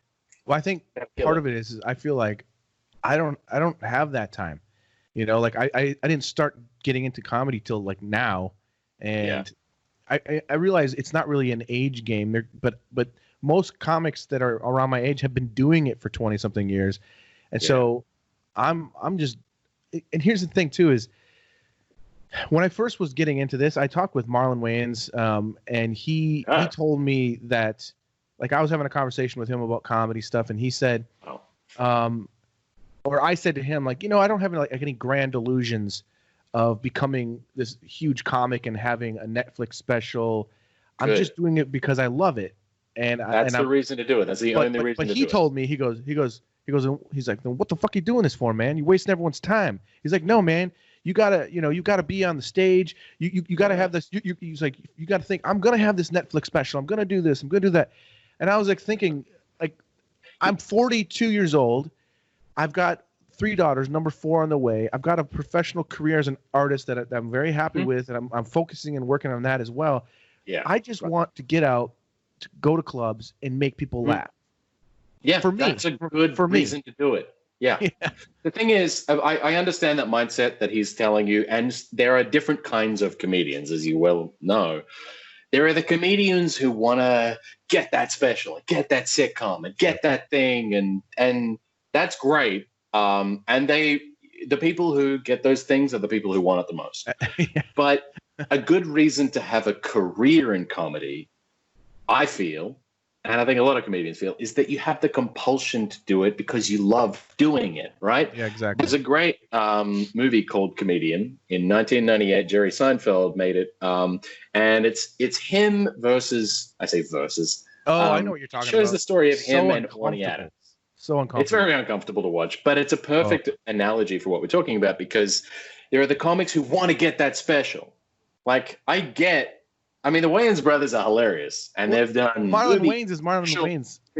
I mean, yeah, exactly. And I've seen him kill at Caroline's in Gotham, and I've seen him do movies and TV shows, and all. I'd say I'm no Marlon Wayans. He'd be like, "That's right, you're no Marlon Wayans. You never will be." And listen, if you have that mindset, and you're in LA, and you want to get that, you live that life, great. Get into show business, live that life, but. Comedy and show business, yes, they're the same industry, but there's a Venn diagram of people who want to be in it to be famous and who want to do it because they're obsessed with comedy and they can't not do it, right? And there is a Venn diagram in the middle there. So the thing is, there's a cross section. So I would hasten to add that I have no ill will or feelings to the people who get into it to do well at it. But if you're getting into it to just get the special or the Letterman spot, the late night spot, or the sitcom, okay, you got the sitcom. Now what? Oh, you got the money. All right, now what? So you got it. So now you're going to be miserable because you've hit Everest, you hit the thing, and now what? What's going to make you happy now? Guess what? I don't care if I have any of that stuff. The thing now what for me is, how do I make that joke better? What's my next spot? What's my next gig? I've never really, and people, my manager especially, kind of hates this about my, I would call it ambition or lack thereof, that I haven't been sending tapes to late night. I haven't been pitching for sitcoms. I don't do that couch and water bottle tour in LA pitching my sitcom. Maybe I'd love to do a voice acting gig. I'd love to have like a Rick and Morty style show. That'd be cool, wouldn't it? To be able to voice and animate and draw and have like a brainchild, like a Dan Harmon kind of esque. Oh well, great! I had this idea and it's a cartoon and it's got comedy and that'd be fun. But I'm not gonna bust my guts. Trying to impress, big studio execs, and then sort of dilute the idea because it has to be this and that. But I just want to be funny. I just want to do jokes and get good at it. Yeah. I want to do the next gig. Jerry Seinfeld had the most successful television sitcom of all time, and then he just went back to doing stand-up, and he still does. Yeah. I think that's more where I feel like it's not that me not thinking that there's a possibility of doors opening for me with comedy. It's that right now I just want to focus on comedy for me, and I want to go out and have fun, and I want to make people laugh, and I want to get better at it. It was really interesting and encouraging when I went to hang out with you at the cellar. Yeah. I walk up to the bar, we get a drink, and I look over, and there's fucking John Mulaney just sitting there, and at the table, and it was like, I'm like, I go, that's John Mulaney, and you go, yeah, that's John Mulaney, and I'm like, what the heck? This is so surreal for me, and because I'm a huge fan and I respect his comedy and everything. Wednesday in New York, and it was just interesting because there's a guy just like what you're talking about who has done like everything, and he's sitting there. The thing that was interesting for me is he was clearly frustrated. He was sitting there. He had his head in his hand, and he had a notebook and a pencil, and he's like, and he's like sitting there, and he's erasing something, and he was like, and there was this girl with him, and it looked like they were going back and forth about something, and he was just like, I just, that was Michelle Wolf, by the way. Oh, was it? I didn't even notice. All I noticed is that show on Netflix at the time. Yeah, all I noticed was that because I didn't want to like be like just staring at him, but I'm like, this is so cool. You got John Mulaney sitting there, clearly frustrated and working on a bit, like a real person. This is a guy who has countless specials. He's done Carnegie Hall. He has Big Mouth. He has his own series, and he's agonizing over the minutia and the anatomy of a bit that he's probably done 100 times and is about to do it for the 4th time that night at the Comedy Cellar. And he was just agonizing about, I got to move that there, and that didn't hit right. He probably had his headphones in listening back to the previous set. That's why he's so good. Yeah. Because he works and he's obsessed with it. Yeah. And that's the difference. Like, he has all these things like that he's done and the opportunities that he's got, and they're by virtue of having worked really hard at what he does. But they're not the reason he does it. If they were, he wouldn't be at the Comedy Cellar, hunched over a notepad, agonizing about it. That's what I was surprised about. Like in a bath. This is just I would picture him at home. He was obviously about to go up or something, but like he was home. Yeah, and it was late. Like it was already super late. And like this is the life, man. It was pretty cool. The great thing about people like Mulaney are that once other comics start impersonating, they'll be like, John Mulaney has such a great rhythm that if you wanted to tell a joke like John Mulaney, you could do it just like this. If you have a rhythm that's so identifiable, like Eddie Murphy or Louis C.K. or Jerry or whatever, like you have something that stands alone that no one can take away from you. No one can take that away from you. That's your thing. And there's a minute when you sit and you live watch them at the Comedy Cellar in a room full of only 100 people, and you hear it and you go, I get it. I get why why Jim Gaffigan or Sarah Silverman or whomever, why you're so good at this and why you have the success. It's because you've figured this out. You've put countless hours and effort It's the same with artwork. You know, the Jack Davises and the artists of the world who just make it look so effortless. Behind that effortlessness is decades of hard work. That violinist who, after performing, you know, the recital, the audience member comes up and goes, "Oh, I'd give my life to play like you," and the violinist says, "I did."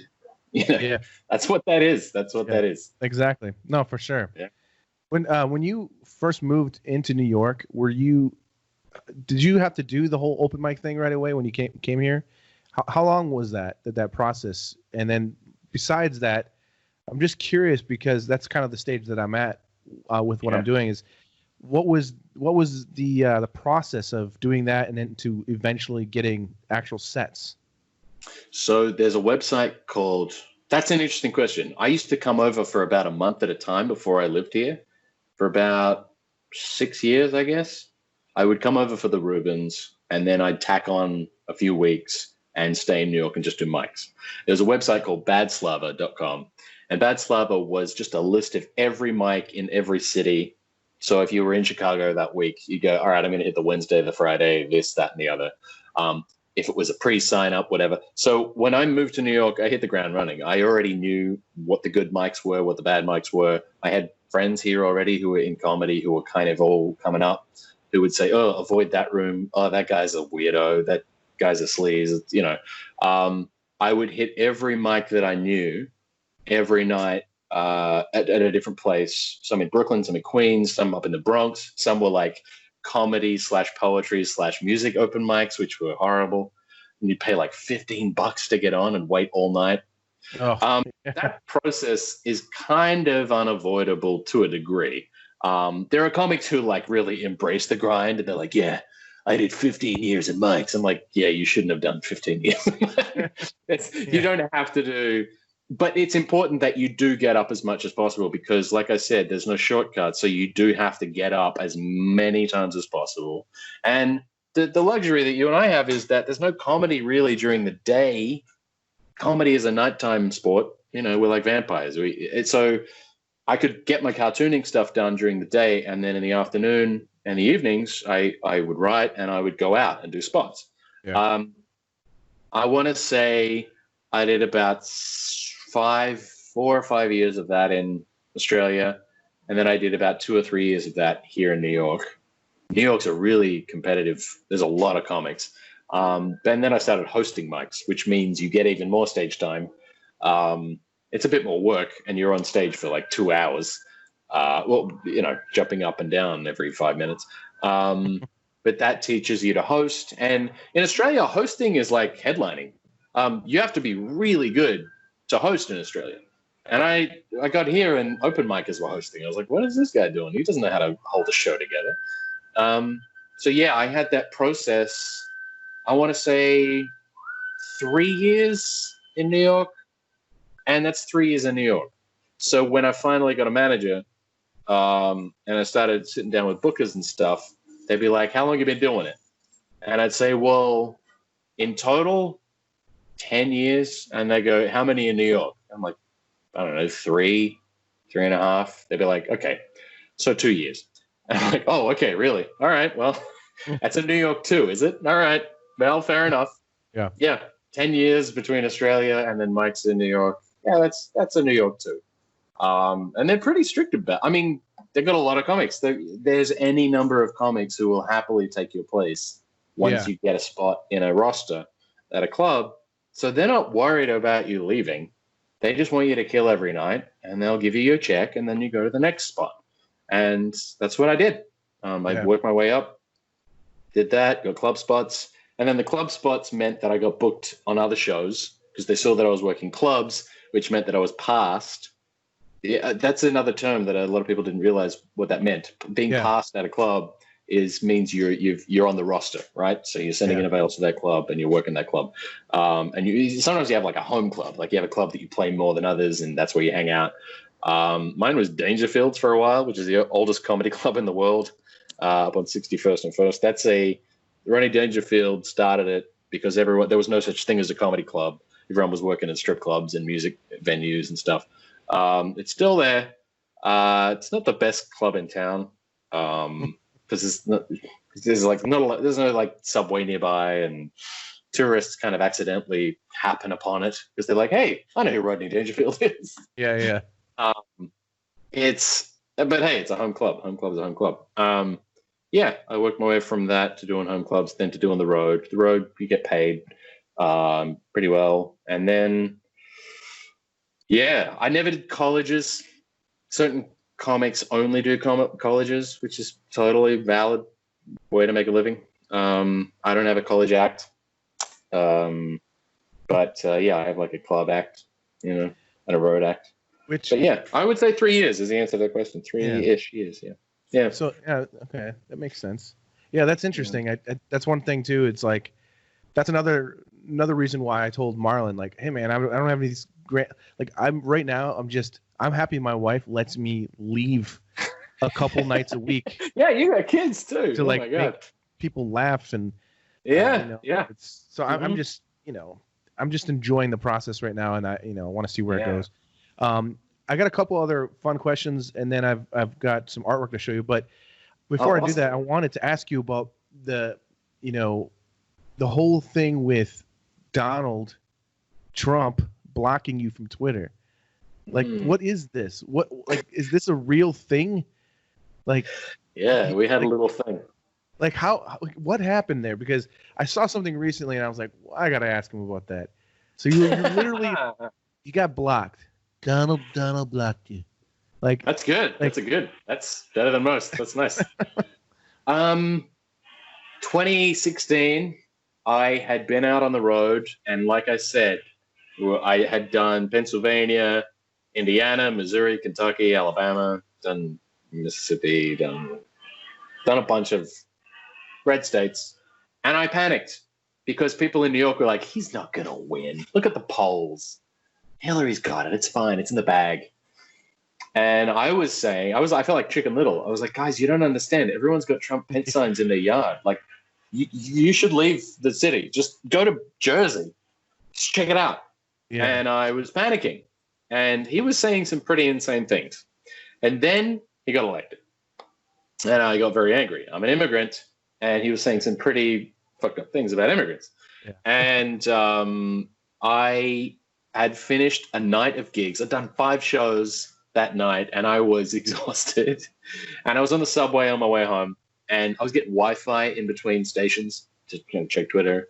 I don't know. It was 3 a.m, and I guess he was up doing his 3 a.m. poop tweet, whatever he does. And he tweeted something really derogatory about immigrants, and then he followed it up in all caps with "Make America Great Again." And I replied, just with some jokes, I guess. And he doesn't have a sense of humor because he's a sociopath. So he immediately blocked me.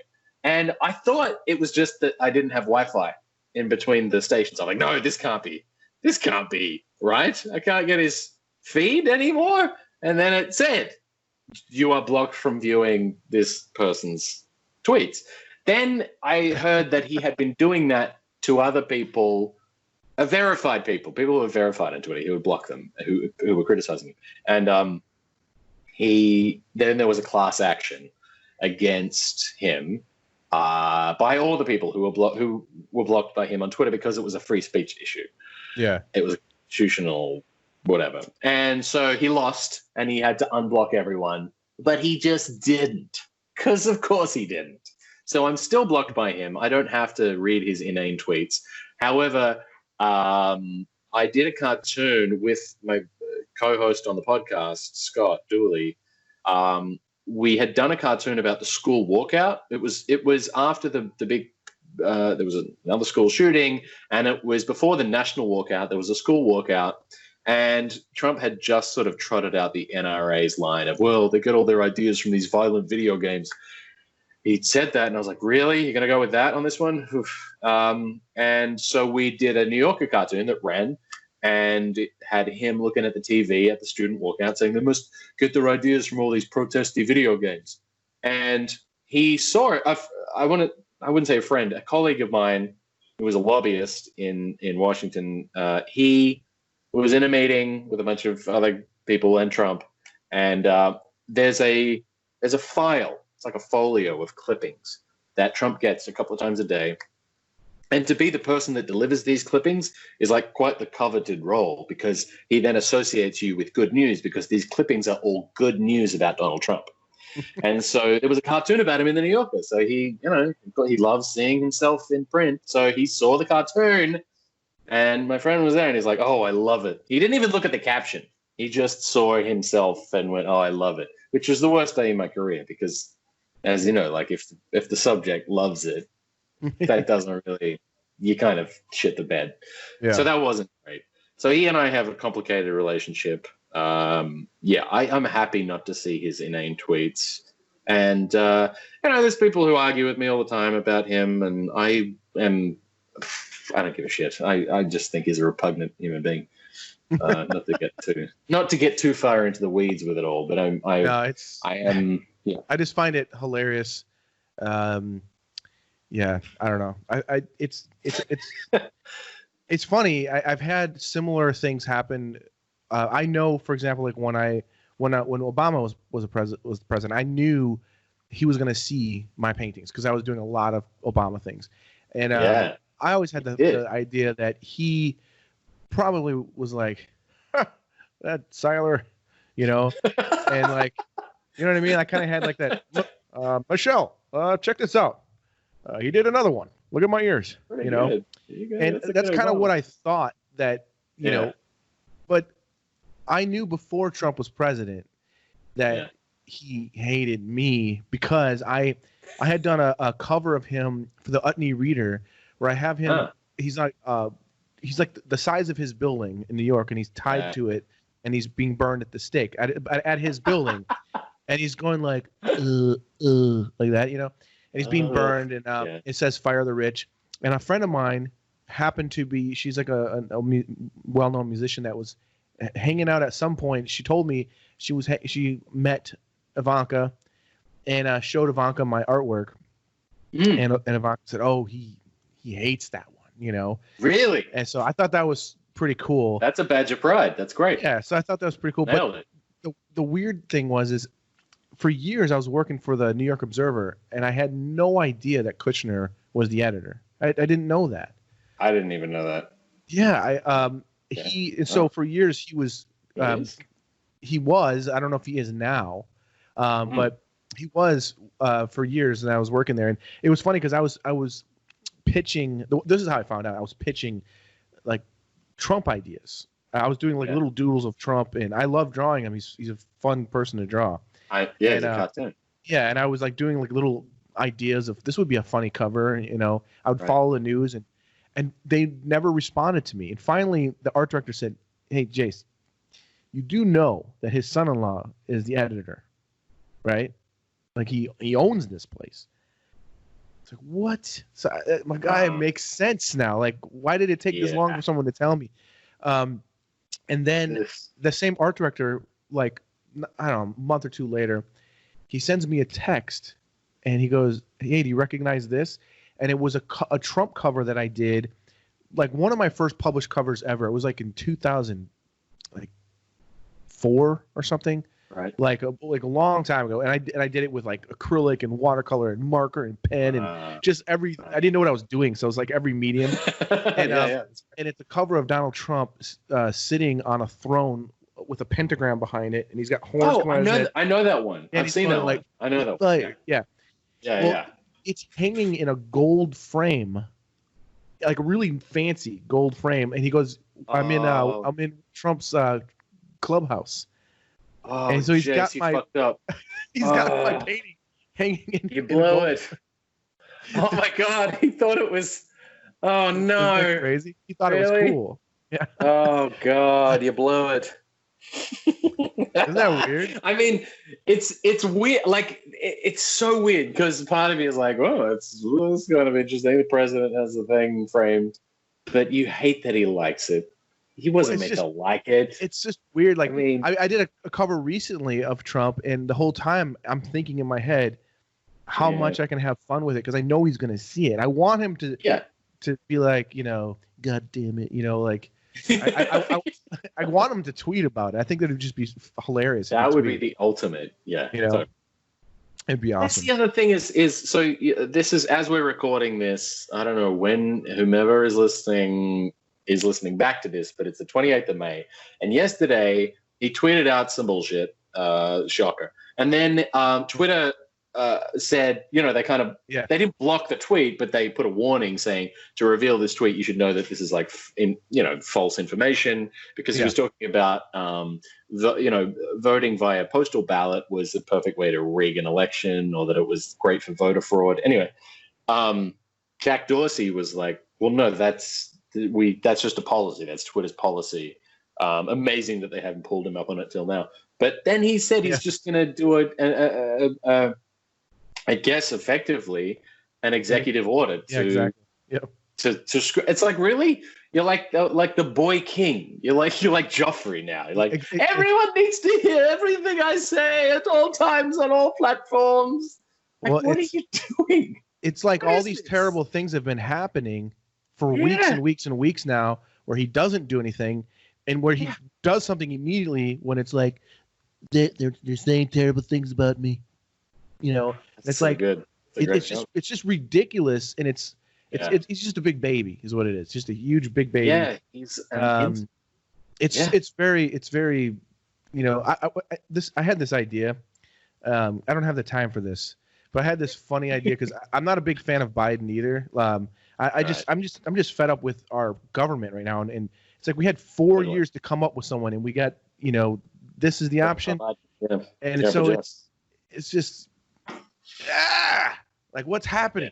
Anyways, but I had this like, maybe it's a comic idea, I don't know, but an idea of a glory hole, and so you have like this wall, and there's like a glory hole, and Trump is standing on that one side of it, and you don't see any penis for various reasons, but he's like standing against it. You can see that he's trying to stick his dick in the glory hole. And then you got Joe Biden on the other side, like looking down, like trying to, like, looking in the hole, like, where is it? And that's just the whole image. Like, like he wants to touch it. Dick in the eye button. Yeah. But just the visually, I'm seeing this image in my mind. Like, this would be a funny image. Just draw it. Do it for yourself. Even if the world never sees it, sketch a thumbnail just for you. I do that all the time. If there's so many silly cartoons that the world will never see that I just did to make myself laugh, I think it's important to do that. I know we haven't talked about art that much in this, but I draw for myself all the time. I set aside time to do that because it's comedy. It is comedy. It's like making your comic friends laugh with stuff that you would never say to anyone else, lest you be cancelled. You do and write and draw and say things to make yourself laugh, because if you stop doing that, I don't know, you've lost something. I have a dumb cartoon that I drew that I really enjoy, because your Johnny Cash portrait in the background reminded me of it, and it's Johnny Cash after a gig going up to the booker, who is writing out the check, and Johnny's saying, "Make it out to Cash." Dumbest joke in the world. It's the dumbest joke in the world, but I love it because it's so dumb. I laugh at it. But no one's buying that cartoon. I still drew it because I needed it to exist in the world. So. Oh, it's got to. It's the dumb joke. Before I get into showing you some art, I want to show you. It's time for questions from fans. Oh yeah, I've been looking forward to this. Questions from fans. Unfortunately, we only have one question. We'll make good. All right. And then we got some artwork, and then I have some fun questions for you for the end here. Hello, Jason. I have a question for you both. What kind of information or wisdom has stuck to your personal life that was acquired through a Mad magazine? I learned when I was 10 or so, reading a Mad parody, that wearing white underwear wasn't going to get me any sexy points with hot girls. Back then, of course, I had no clue why would that even make any sense. I'm not sure if I 100% understood it, but I think he wrote it as well, so I'm going to read it again just to make sure. He sent it at first and asked him to like record it because I love listening to the questions. Yeah. He said, what kind of information or wisdom has stuck to your personal life that was acquired through a Mad magazine? And then he said, I've learned when I was 10 or so reading a Mad parody that wearing white underwear wasn't going to get me sexy points with hot girls. Back then, of course, I had no clue. Why would that even make any sense? Man, I love that. Who asked the question? What was his name? Oh, yeah, this is by Juan Gastelum, by the way. Very good. Thank you for the question. What a great question. And what a great lesson to learn about underwear. I similarly, probably to him and to you, Jason, I was a big Mad aficionado and just obsessive fan from when I was a kid. I used to spend all my pocket money buying Mad and obsessing over Mort Drucker's art and the jokes, the writing, and learning jokes I didn't even understand that would like New York Jewish jokes, The best lesson I ever learned, you know what? It was from Al Jaffe. It was snappy answers to stupid questions. Still, probably the most valuable lessons I've learned are the quotidian, just the daily stupid little small talk questions that people have that they ask that are rhetorical, And Jaffe gave us all, he gave the world really, a list of very snappy, dumb answers to even dumber questions. And I remember having an encyclopedic, kind of, I could just come back with, hey, sunny out today, huh? And then he was saying, no, it's a thermonuclear explosion. You just had it. You just had Jaffe in your brain. Like, what would WWJD? What would Jaffe do? I think that sense of humor, and I want to say it's the Bill Gaines, Feldstein, and Nick Meglin. Really, it's the Nick Meglin voice that really sunk into my bones. That's the answer to that question. The best lessons I ever learned were from Nick Meglin about being an artist and about life, all through Mad, all of them. Nick Meglin. Yeah, for me, it's kind of a hard one. I think what I got out of Mad from when I was a kid was just, reading the movie parodies and that sort of a thing sort of gave me more of a sense of humor for when I started watching things. I started noticing things in film and be like, oh my gosh, this would be a funny parody. You watch films differently. Yeah, like, oh, this would be funny to like take this idea but take it somewhere else. And I think that kind of came into play when I started doing caricature stuff. And then I also learned about caricature a little bit from Mad, like Mort, Jack Davis, especially, and then like illustration in general, like Richard Williams and Norman Mingo. Sure. And then eventually, when I was getting started in my career, it was Roberto Parada and C.F. Payne, and Drew Friedman, and Friedman's great. Ray Alma, and Mad was always a part of. It was one of those publications that I knew I could always get some kind of inspiration out of, 100%. It's the only thing I ever subscribed to. I never even subscribed to the New Yorker. I had a dentist who had a subscription, and I would steal his New Yorkers. But Mad is the only thing I actually spent money on, and still to this day, still have a subscription. Even though they're running repeats now, and it's interesting, there is some original content in them, and there's the odd parody that Tom is doing or whatever. But what was interesting to me about that magazine, and there is no other magazine like it, including Viz or Cracked or any of those other kind of magazines, it was an ethos. It was we're the butt of the joke before anyone else is. Like, we're going to lay into ourselves harder than we lay into anyone. And when you're right, when you watch a TV show or a movie, I would always look at it through the lens of, I wonder how Mad's going to do this. I wonder what the stupid pun is this going to be the Odd Father? Like, what is this going to be called? Well, if you watch Cats or just see the trailer for Cats, you're like, totally. That's a Mad thing about to happen. I know what the splash page is going to look like for this Harry Potter. Like, you look at the world in a different lens. And you think of it in a different lens. There's a great Mad cover that Nick Meglin pitched as a joke, but they ran it. I think I think even Mingo painted it up. It was just a big that. It was just that on a blue background. Yeah. It was a painted up yours, and I just had Mad, and that was it. And that image is the epitome of everything. If you had to distill everything down, it's not really Alfred. It's that. It's stop taking yourself so seriously. Stop. We're all here for a blip. Stop blowing your ego up and stop taking yourself so seriously. This is just be funny. It's funny. Everyone's gonna end up in the ground. So just have fun.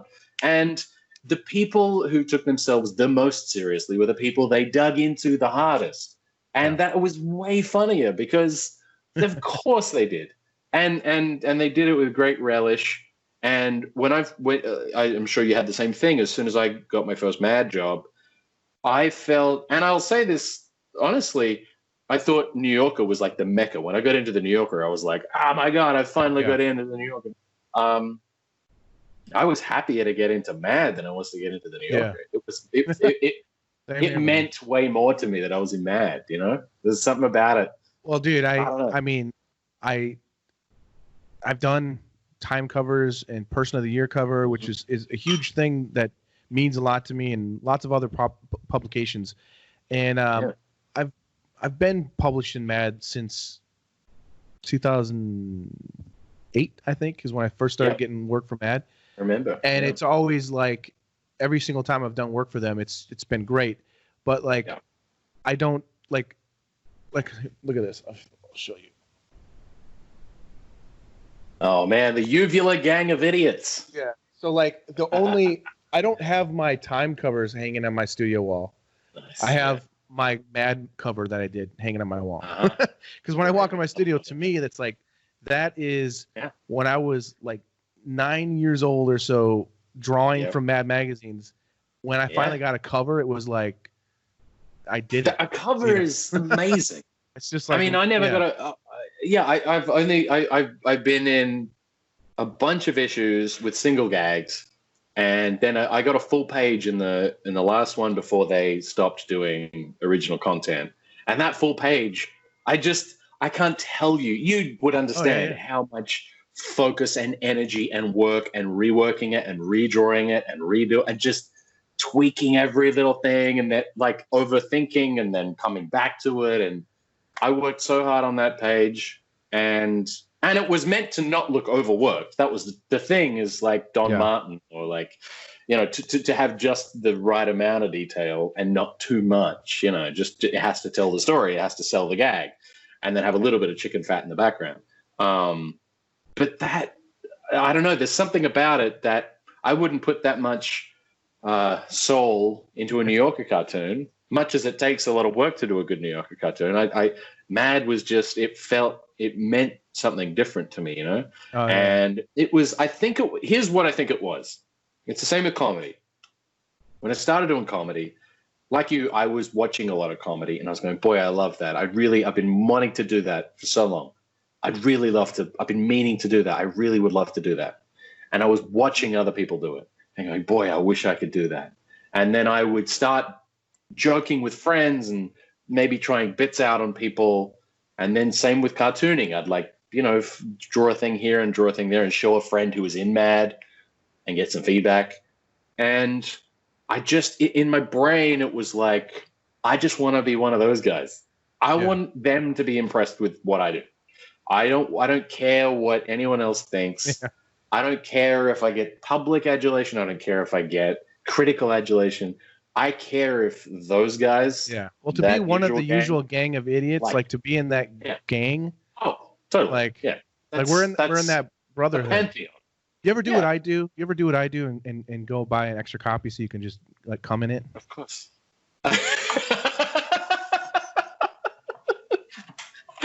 You are a comic. Look at all these. Yeah, I went out and I bought more of them. Yeah. Half of them, the pages don't open because they're stuck together. But yeah, of course. Yeah. It's funny. As soon as you see yourself in the issue, or you start doing, I don't know if you do this, I just start comparing myself to everyone else in the issue. It's like imposter syndrome, and I'm like, I do not belong in here. Oh my God, I hope they don't find out. Dude, the biggest compliment that, and I'm sure people. I'm probably repeating myself, but hey, you know what? It does like what Jason and I are talking about. You have to understand, even as an artist who has been successful and has a reputation and known for doing this and this and this, you have to understand that I'm still grateful for it. I'm still excited about it. Totally. And I still can't wait to see my work on the shelves. And when it was something like Mad Magazine, it's like it's a childhood dream come true. And it's like, totally. And like, I've only done one cover for them. I would love to do more. I don't know what the future's like. I'd be happy to do more. But to be able to have done several pages for them and then a cover, it is a childhood dream come true. And the biggest compliment that I got that made my day completely was Mark Fredrickson, who's done like hundreds of covers. A million covers. Yeah. And but he wrote me and he was like, yeah. Oh, he did? About the cover, and he goes, this is in my top 10, one of my favorite top 10 covers for Mad. And I was like, made my completely, Dude, that's amazing. So I don't care what anybody else says, but this guy who's done like, but that's it, isn't it? I mean, Mark Fredrickson, he's done so many covers. He's up in he's off the grid up in Michigan. I think he's I think he's done more covers than anybody, really. Yeah, I think that's right. Yeah. Mingo more than anyone. He's one of these kind of artists who I think he's a great airbrush artist, and he went from traditional to digital, and he really just focused in. He just has that focus. He's incredible. Oh, totally. He's very intense about his art, but boy, is he good. I've only ever seen, it's funny, for the longest time, no one knew what he looked like. Only Ryan Flanders and Sam Viviano, I think, were the other people who had ever seen him. And then I think he came to Comic-Con in New York Comic-Con in 2018 or 17 or something. Everyone was like, wait, is that Mark Fredrickson? He came out from Michigan from the woods? Yeah. And everyone saw him. They're like, oh, wow, that's great. Everyone fanboyed out. All the other Mad cartoonists were like, oh, my God, it's Mark. Woo! Yeah. It's funny. I fanboy out. I've met... like you said, the comics table, you see these big celebrities, and in New York, you don't get used to it, but you develop a filter for it. I remember sitting there and just seeing Louis talk to Chris Rock and going, I'm watching Louis talk to Chris Rock about a bit right now. And all I want to do is jump in and go, oh my God, you guys are the greatest. But I just, it's you develop a filter, but then I get nervous. I don't care if you want to masturbate for me, Louis, anytime. I don't with artists though, with if I met Peter DeSev, I wouldn't know what to say. I'd just be. I've met him a few times, and he's a super nice dude. It'd be fine. I know what you mean. But yeah, it's like I was like that with Mort Drucker. I was like that with Jaffe when I first met him. It's like that with Arnie Ruff. Yeah. There are people who I don't know what to say. I met Jack Davis in Vegas at the Rubens one time. 2012, I want to say, and I didn't say anything. Yeah, I literally couldn't say anything. But I think that's great though, because it's. I think that's also the romantic in us as artists. I would rather meet Jack Davis than Michael Jackson. You know what I mean? Oh, 1,000%. Yeah. Yes. It's just that's just the way. I mean, I think I talked about this when I talked with Steven Silver, but I had an opportunity to meet Al Hirschfeld at one point. Really? And I didn't, because I was too nervous to go say hi, and then I never saw him again. I was at an art museum. NCN thing? No, it was here in Chicago. I was at the art museum, and my dad had to go to the bathroom, so I'm waiting outside the bathroom. And Al Hirschfeld was just happened to be at the museum here, and someone was pushing him in a wheelchair, and it was 100% him. And I couldn't believe it. And my dad was like, "Why didn't you say hi to him?" I said, "I'll run into him again. We'll see him. It's not going to be hard to find this older guy in a wheelchair." Yes. Never saw him again, and he died I think, maybe that almost year. No, but see, you'll always have a good memory though of that. I think. I mean, I don't know if you regret that, but because you probably would regret it if you went up to him and said something sycophantic that everyone said. Thank you so much, Mr. Hirschfeld, for, he's heard everything. What are you going to say? How many Ninas are there? Yeah, right. And I just watched The Lion King again yesterday, that little short video. You can look it up on YouTube for anyone who hasn't seen it. And it's just him drawing a caricature of Paul Newman, and it's him quietly sitting in his studio in his barber chair. and scratching away quietly then dipping and then scratching away after he's done his pencils. And then his wife comes along and she's like, Al, would you think about maybe finishing? He's like, huh? Oh, yeah. So good. And then he keeps drawing. She's like, Al, you have to get ready for dinner. We're going out for dinner. He's like, huh? Yeah.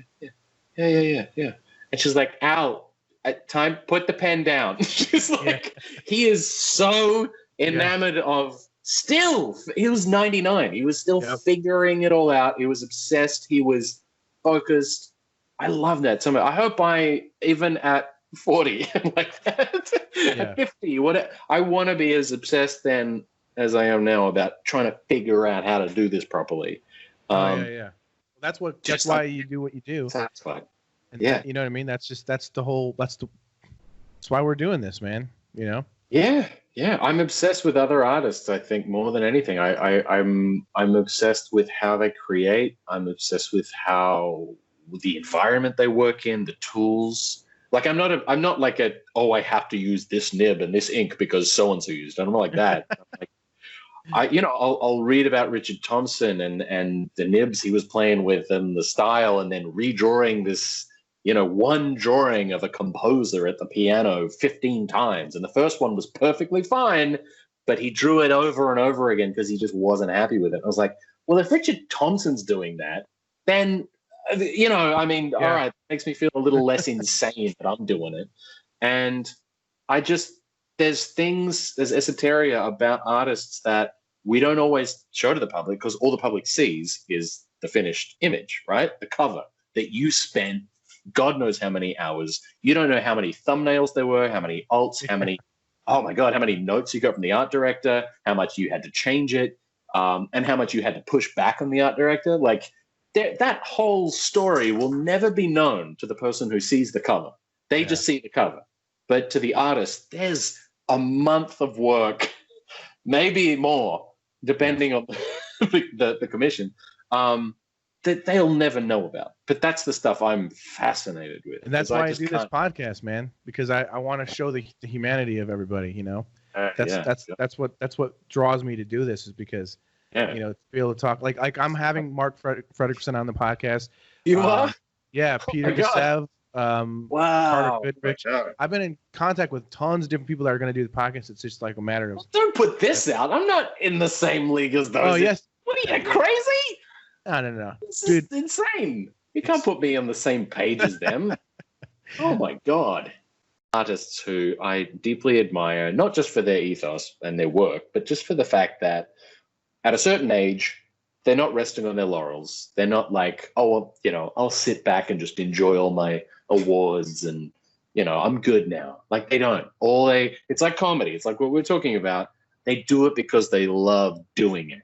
Yeah. Like they got the covers. They got the highest. They got the New York, and they got the Mad. They got everything that they wanted. But they're still obsessed with just getting that hand right.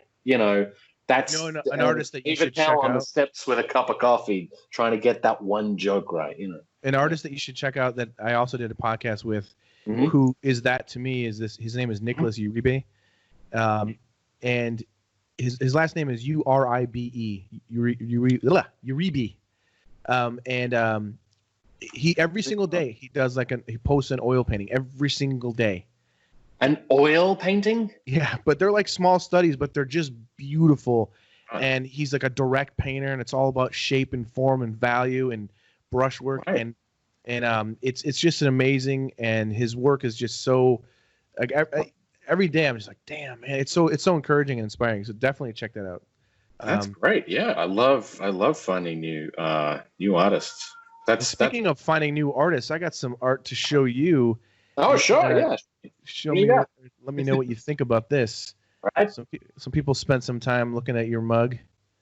I appreciate that. I think I sent you some very silly reference photos. Oh my God, that is wow. That is a lot. That's a lot all at once. I mean, you can't fault them for finding all of the exact eyebrow wrinkles, stupid grin, and red, silly curly hair. Thank you. Who was that by? Who was that? This is by Jacques Lemonnier. Okay, that's a lot. But thank you, Jacques. That's amazing. He just loves when I say that way. No, this is by Jacques Lemonnier. An Iska caricaturist? Yeah. Like This is actually what's cool about this is actually different for him. Normally he does like these more like tighter pencil cross hatching drawings. Yeah, he's really good. And this was really cool. This was like an interesting style that he was kind of experimenting with. So I think it's pretty cool to see. I like it very much, and it's a good ginger mix too. He's nailed that ginger mix. Yeah, I love when artists are like I get a lot of people that send in week after week, and it's cool seeing them like change things up and try different things. Totally, so. I think that's the best thing. Not to digress, but that's all I'm ever doing is trying new tools, trying new styles, figuring out new methods. Like I don't stick to one thing and then I'm like, okay, I'm good for 20 years. Like I'm constantly changing up what I use. No, that's good. That's how it should be. Yeah, and I think that's why comedy works too. What's the deal with platypuses? Is that Jules' favorite? Who is that? It says Joe Was.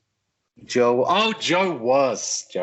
Thanks, Joe. Well, Joe is a syndicated cartoonist in his own right. He is the secretary of the National Cartoonist Society. So he and I we're constantly taking the piss out of each other. That's great. Love the kangaroo. Love the platypus references. Joe actually has a big fan base in Australia.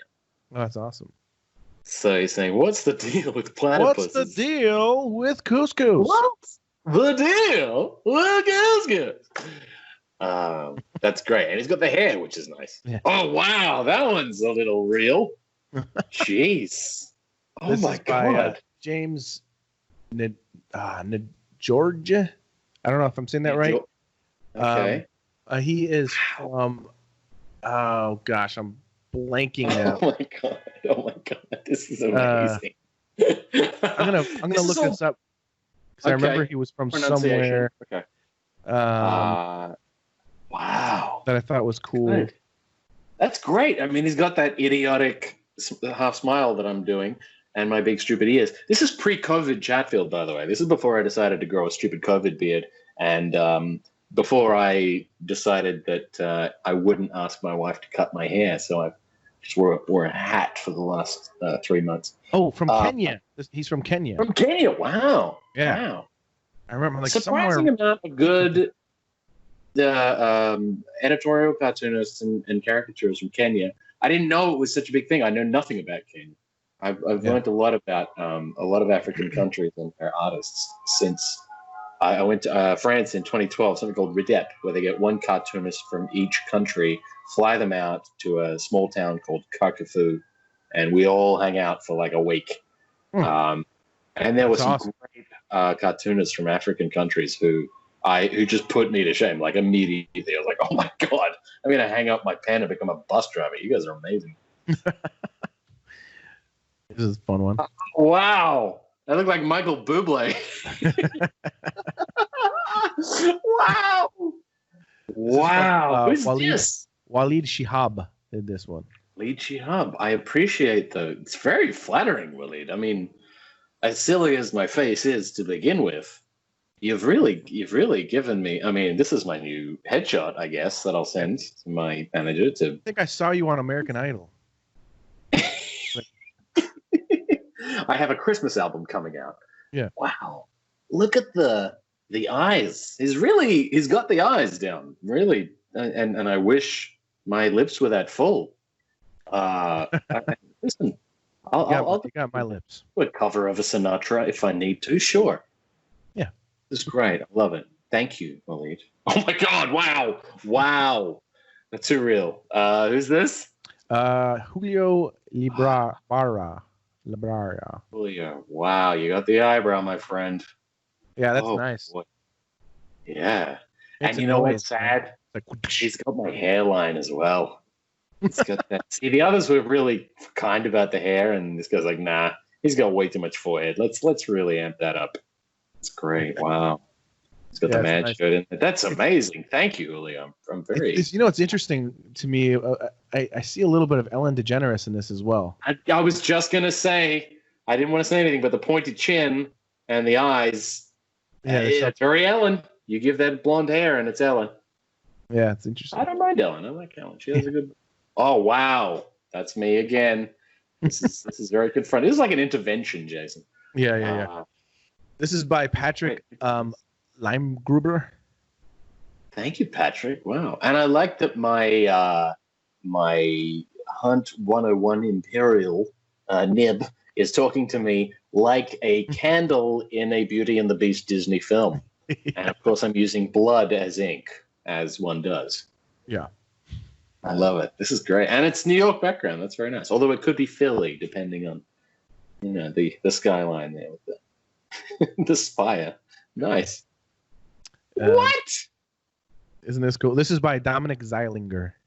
Dude, that's amazing. Speaking of Hirschfeld, holy moly. Yeah, this is nice. Great. That's beautiful. I don't deserve this. This is amazing. Yeah, seriously, I love the geometric, the shapes, there's still imperfection in it. As symmetrical as it looks, there's asymmetry. You got the asymmetry, the mouth, the nostrils. Wow. I'm impressed. I couldn't do that in a million years, really. Yeah, it's really cool. Really nice design. That's beautiful. Wow. Oh my God. You gotta send these to me. I want to put them on the wall. Yeah, just I'll email them to remind myself that I don't know how to draw. Well, he ain't lying. I'll tell you that much. Except that I do not have that much TP stored up. It is all gone. This is by Juan Gastelum. He's the one that asked the question. Thank you, Juan. And wow, what a great question. That's a very silly looking, goofy. There's the pants. There's the I guess it's a phone. It says Jason on it, which very arrogant of me to have that as my wallpaper. And then a cat peeking in from where the mountain is in the background, and all of the toilet paper. Again, a mouse hole in the background is all I can look at. Nothing to do with pubes. I just can't stop looking at the mouse hole. He's got the gums down, everything. That's a perfect caricature, truly. This is why I don't attend ISCA conventions. I want to see myself in the truest of light with my squinty little eyes. These are amazing. So talented. That's awesome. Wow. I'm very impressed and very grateful. Thank you for soliciting those. Now I need a shot of whiskey. Take the edge off.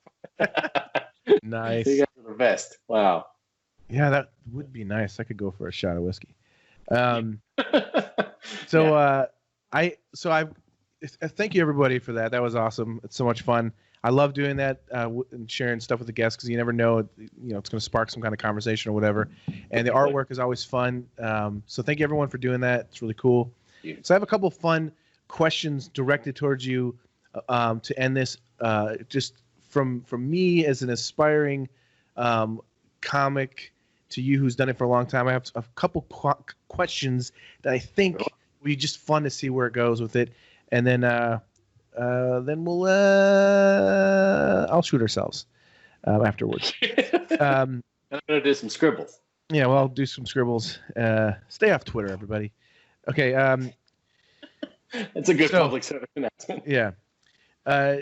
So I was trying to think about the comedy stuff a little bit, and I was thinking, do you have any joke that you love, that you think is funny, that you would go to your grave saying, I know this is funny, it's hilarious, and I love this joke, but it just won't work? The crowd's just not going with it. Yes is the answer, to a point. So when I started out, I had this joke that I insisted was funny, and it was so like, and I had come up with it on my own, similar to you when you're busting balls with your buddies and you're talking shit, and you either go, oh, that was funny, okay, I'll keep that, and it was this dumb joke that I just couldn't kill. I just couldn't scrap it from the act for the longest time. My sister still gives me shit about it. She's my harshest critic, you know, and she's seen me from when I started doing stand-up to doing Gotham in the City, and she sort of it was I thought of a great name for a gay Mexican porno, Juan on Juan.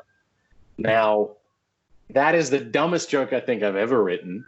I'm sure I'm not the first person to have ever written it. It's probably been done. It's probably so hack that it's someone's closer at this point. But it was the last joke I killed when I was in New York before I started again with nothing. It's the last that sank below the water. But and went nobody ever laughed at it? Like, no, only me. Only me. People groaned. People went, boo. People yelled. It was never like even a guffaw. It was like, ugh. It was, and then like a prolonged me, you know, that silence, waiting for the laugh. Yeah, nothing. Just going, I got a great name for a gay Mexican porno. Juan on Juan. No? Really? See you guys. I'll see you guys later. Like, it was just nothing. And I would defend to my death that there's something there. There's something. Yeah. But I killed it. I buried it. I buried it before I died. But before I die, I'll probably throw it back in the act. I've got a joke that whenever I've done it right, it's worked. Yeah. But I went to a new place that I'd never gone before, and it was packed, and there was a lot of great comics, and I was feeling super intimidated. Yeah. I hadn't felt that way in a little bit, and so I was like, okay, I'm going to do this 4 minutes that I know I got down, and it's done well. And I went up there, and so I do this whole thing, and this bit usually works. And part of the punchline is a big setup. It's about equality and different things. But then the punchline is, in fact, one of my favorite things about my wife is that she doesn't have a dick. You know? And then I say, and I love that about her. She's a nice lady, but she also doesn't have a dick. You know? And it usually always kills. But you have to understand the whole first part, you know? So dumb. Yeah. It's funny. It's silly. It's what you should know ahead of time. It's too late now. My favorite jokes are silly jokes. Yeah. The sophisticated, smart, intelligent, witty, you have to know this reference and this president to get it. Yeah. Not my jam. I love the dumbest, silliest jokes in the world. That is a silly joke. Yeah. That is so silly. But what's funny I love about it. It's dumb. It's so silly. What's funny about it is I don't want to do it here, but the beginning of the joke is actually the reason why it works is the beginning is sophisticated and thoughtful, and I'm talking about something serious, and then that's the punchline, and people that's are always great. Well, so I'm at this club, and I'm nervous, and I say, in fact, the favorite thing about my wife is that she's got a dick. I said it wrong. I said it. I totally. That's even better. Yeah. That's better. and like people were like, that's so dumb. What? They were so confused. But also they're kind of tiptoeing, going, is that okay now? Like, we can laugh about that now? Are we being insensitive? Or that's good. He's very well. That's very cosmopolitan of you. Ooh.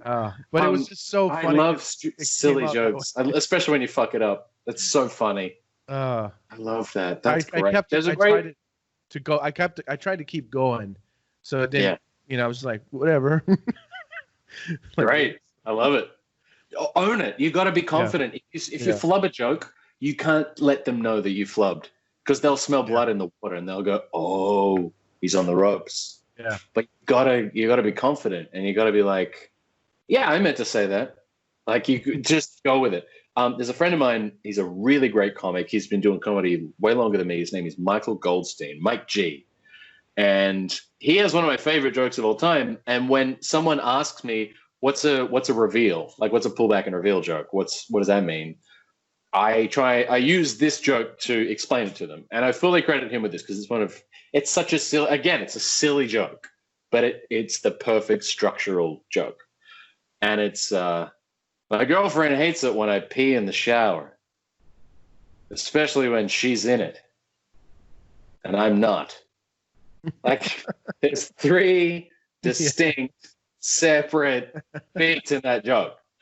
All right, she hates it when you pee in the shower, so what? Especially when she's in it. And you're like, oh, I guess they're in the shower together. And now you're outside of the shower, peeing into the shower that she's in. That's a joke. That's a funny, silly reveal. That's what that is. I love that. It's so dumb. It's so silly, but it's funny. It's just dumb. You don't have to think about it. You don't have to analyze it, whether it's offensive. It's just silly. It's just funny. I love that stuff. That's what makes me laugh anyway. Do you have a joke that you regret doing? That's one of those that haunts you, like, oh shit. If I do, I've erased it from my memory because there's hundreds of them. When you're working out your act, you do everything. You'll try. Like I've got notebooks. Literally, banker's box full of moleskins, just of jokes and jokes and jokes. It's volume, right? You just go out there and you just try and bit. Yeah. Is this something? Is that something? There are so many bits that just ate shit on stage when I tried them. And I just went, ugh, maybe. And then, you try it. I always tried something 10 times before I killed it. It would have to bomb. That was my metric. 10 times it has to bomb. And I have to be brave enough to do it 10 times and be willing for it to bomb before I'd retire it. And I'd tweak it and change it each time just to see if it had something. Because your instinct goes, it might be something. It could be something. But yeah, there's probably 100 more than 100 jokes that I've tried that I've gone, I can't do that again. Yeah, that's more than one. And I got 2 more questions that I thought would be fun. So, do you have any favorite like jokes? Like street jokes? Or? Yeah, like what's like I heard one, for example, I heard one today actually that I thought, that's why I thought I'd ask you, like, so I'll tell you mine. Mine was this guy, he's got this huge dick, okay? Really, really huge dick. And but he also has that's just a detail that you need to know about this guy. He goes to the doctor because he's got this terrible stutter. And he goes to see the doctor and he's like, I just don't know what to do to fix my stutter. And the doctor said, well, the problem is you have such a huge dick that the blood is just all going from your head into your penis, and it's just too much blood going in that direction, and we need to remove a set amount from that penis in order for your brain to be functioning fully so your mouth can work. And so we need to do this as quickly as possible. So he agrees to do the surgery, and he leaves. And then a couple months later, he comes back and he's like, doctor, listen, I know you cut off a certain amount and it's working fine. It's still decent size and everything, but it's not like it was before. It's not. I need my penis back. I'd rather have the stutter. I need the penis. And the doctor says, go fuck yourself.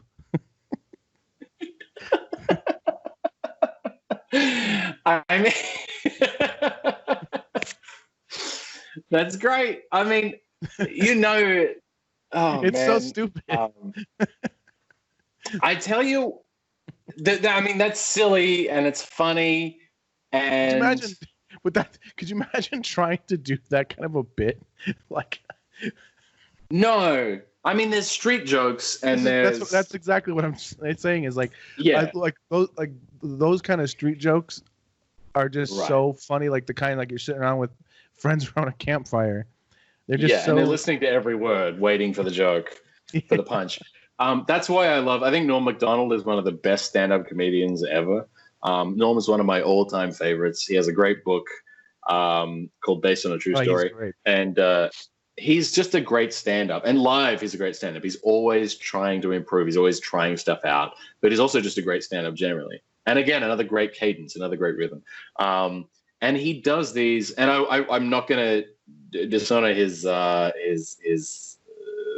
career by even trying to imitate his joke, but he does do this one great joke about Little Johnny.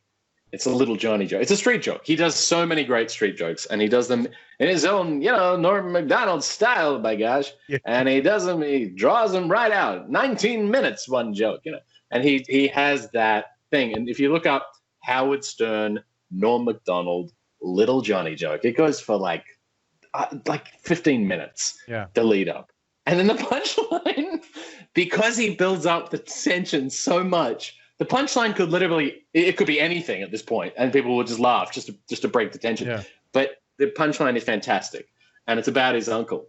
That is honestly one of my favorite jokes of all time, including if you Google Norm Macdonald moth joke on Conan, which is about a moth going to a therapist's office.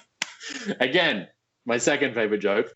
And then I think my favorite one, I know he's been canceled now because he did some horrible things, but Louis' bit about everything's amazing but nobody's happy is my favorite bit, I think, of all time. Of one of my favorite jokes, which it's several jokes in one bit, which is the idea that we have the most incredible technology available to us, and it's wasted on the most spoiled generation of assholes that we've ever had.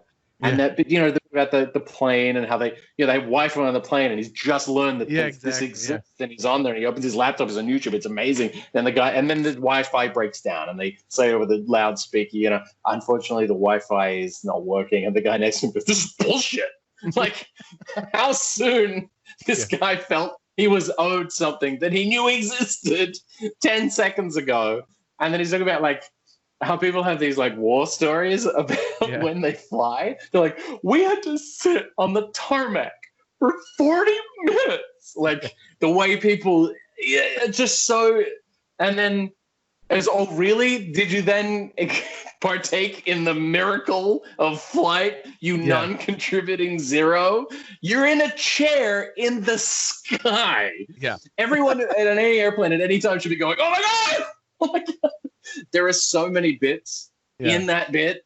There were just so many little gems in that long bit. It's like a 10-minute bit.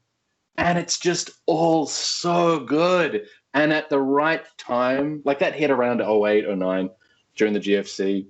Yeah. And it was the exact right bit for the exact right time of everyone just taking everything for granted. And it's just, you know what? That's what you aspire to write. You aspire to write a bit that good that stands alone as its own thing. That was actually going to be my final question for you. My final question was,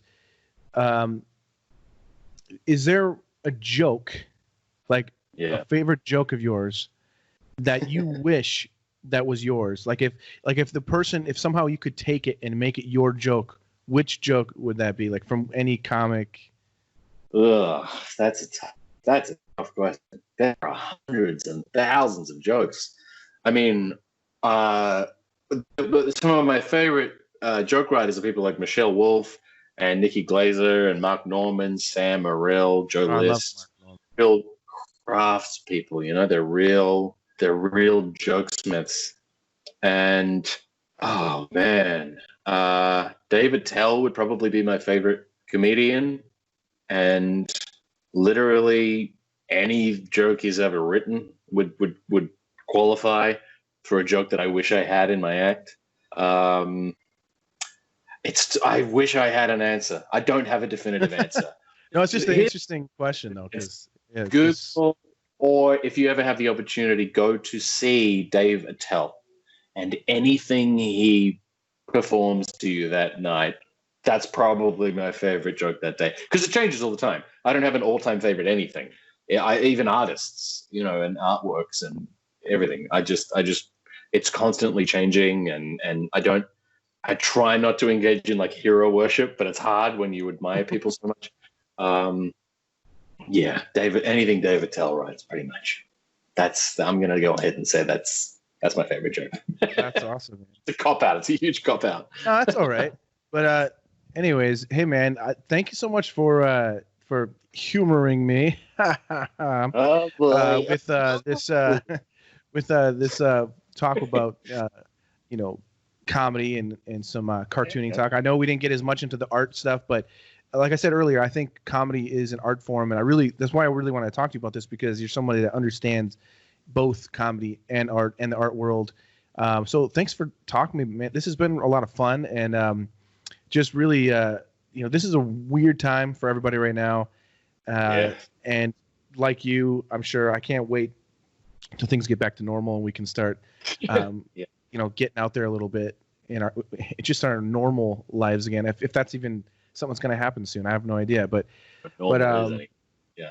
I appreciate you coming on, because I mean, I've been doing the podcast way before this, but even during all this has been a really good way to like give people something to listen to for a couple hours while they're trapped in their house and doing something. So I think this was a lot of fun, and really appreciate your insight on stuff, man. It's been fun. It's been cool. Thank you, man. Yeah, I appreciate it. I listen, I could talk about this stuff all day, clearly, because it's been hours. I appreciate you having me on. I've been really excited about this. This is the highlight of my week, because every week has been blending into the next, and I don't have any gauge on time anymore. So this is nice. This was a nice way to break up the week. Yeah, for sure, man. Yeah, I've been trying to like better myself health wise. So I've been like, stop drinking during the week, only having wine like on the weekends, which is really hard, especially during this time. Like I want to like have a glass of wine at night, but it's like, no. So I'm waiting. So tomorrow, Friday, is like my nice break out the Jesus juice and have a party, so you're a better man than me, Jason. So that's how I've been like breaking up my weeks, is like, is it wine day yet? No, so day. Yeah. So yeah. Anyways, thanks so much, man. I really appreciate this, and thank everybody for listening and supporting the podcast. There are some really cool guests coming up and some really cool surprises and cool things happening. So I can't wait to be able to share that with everybody.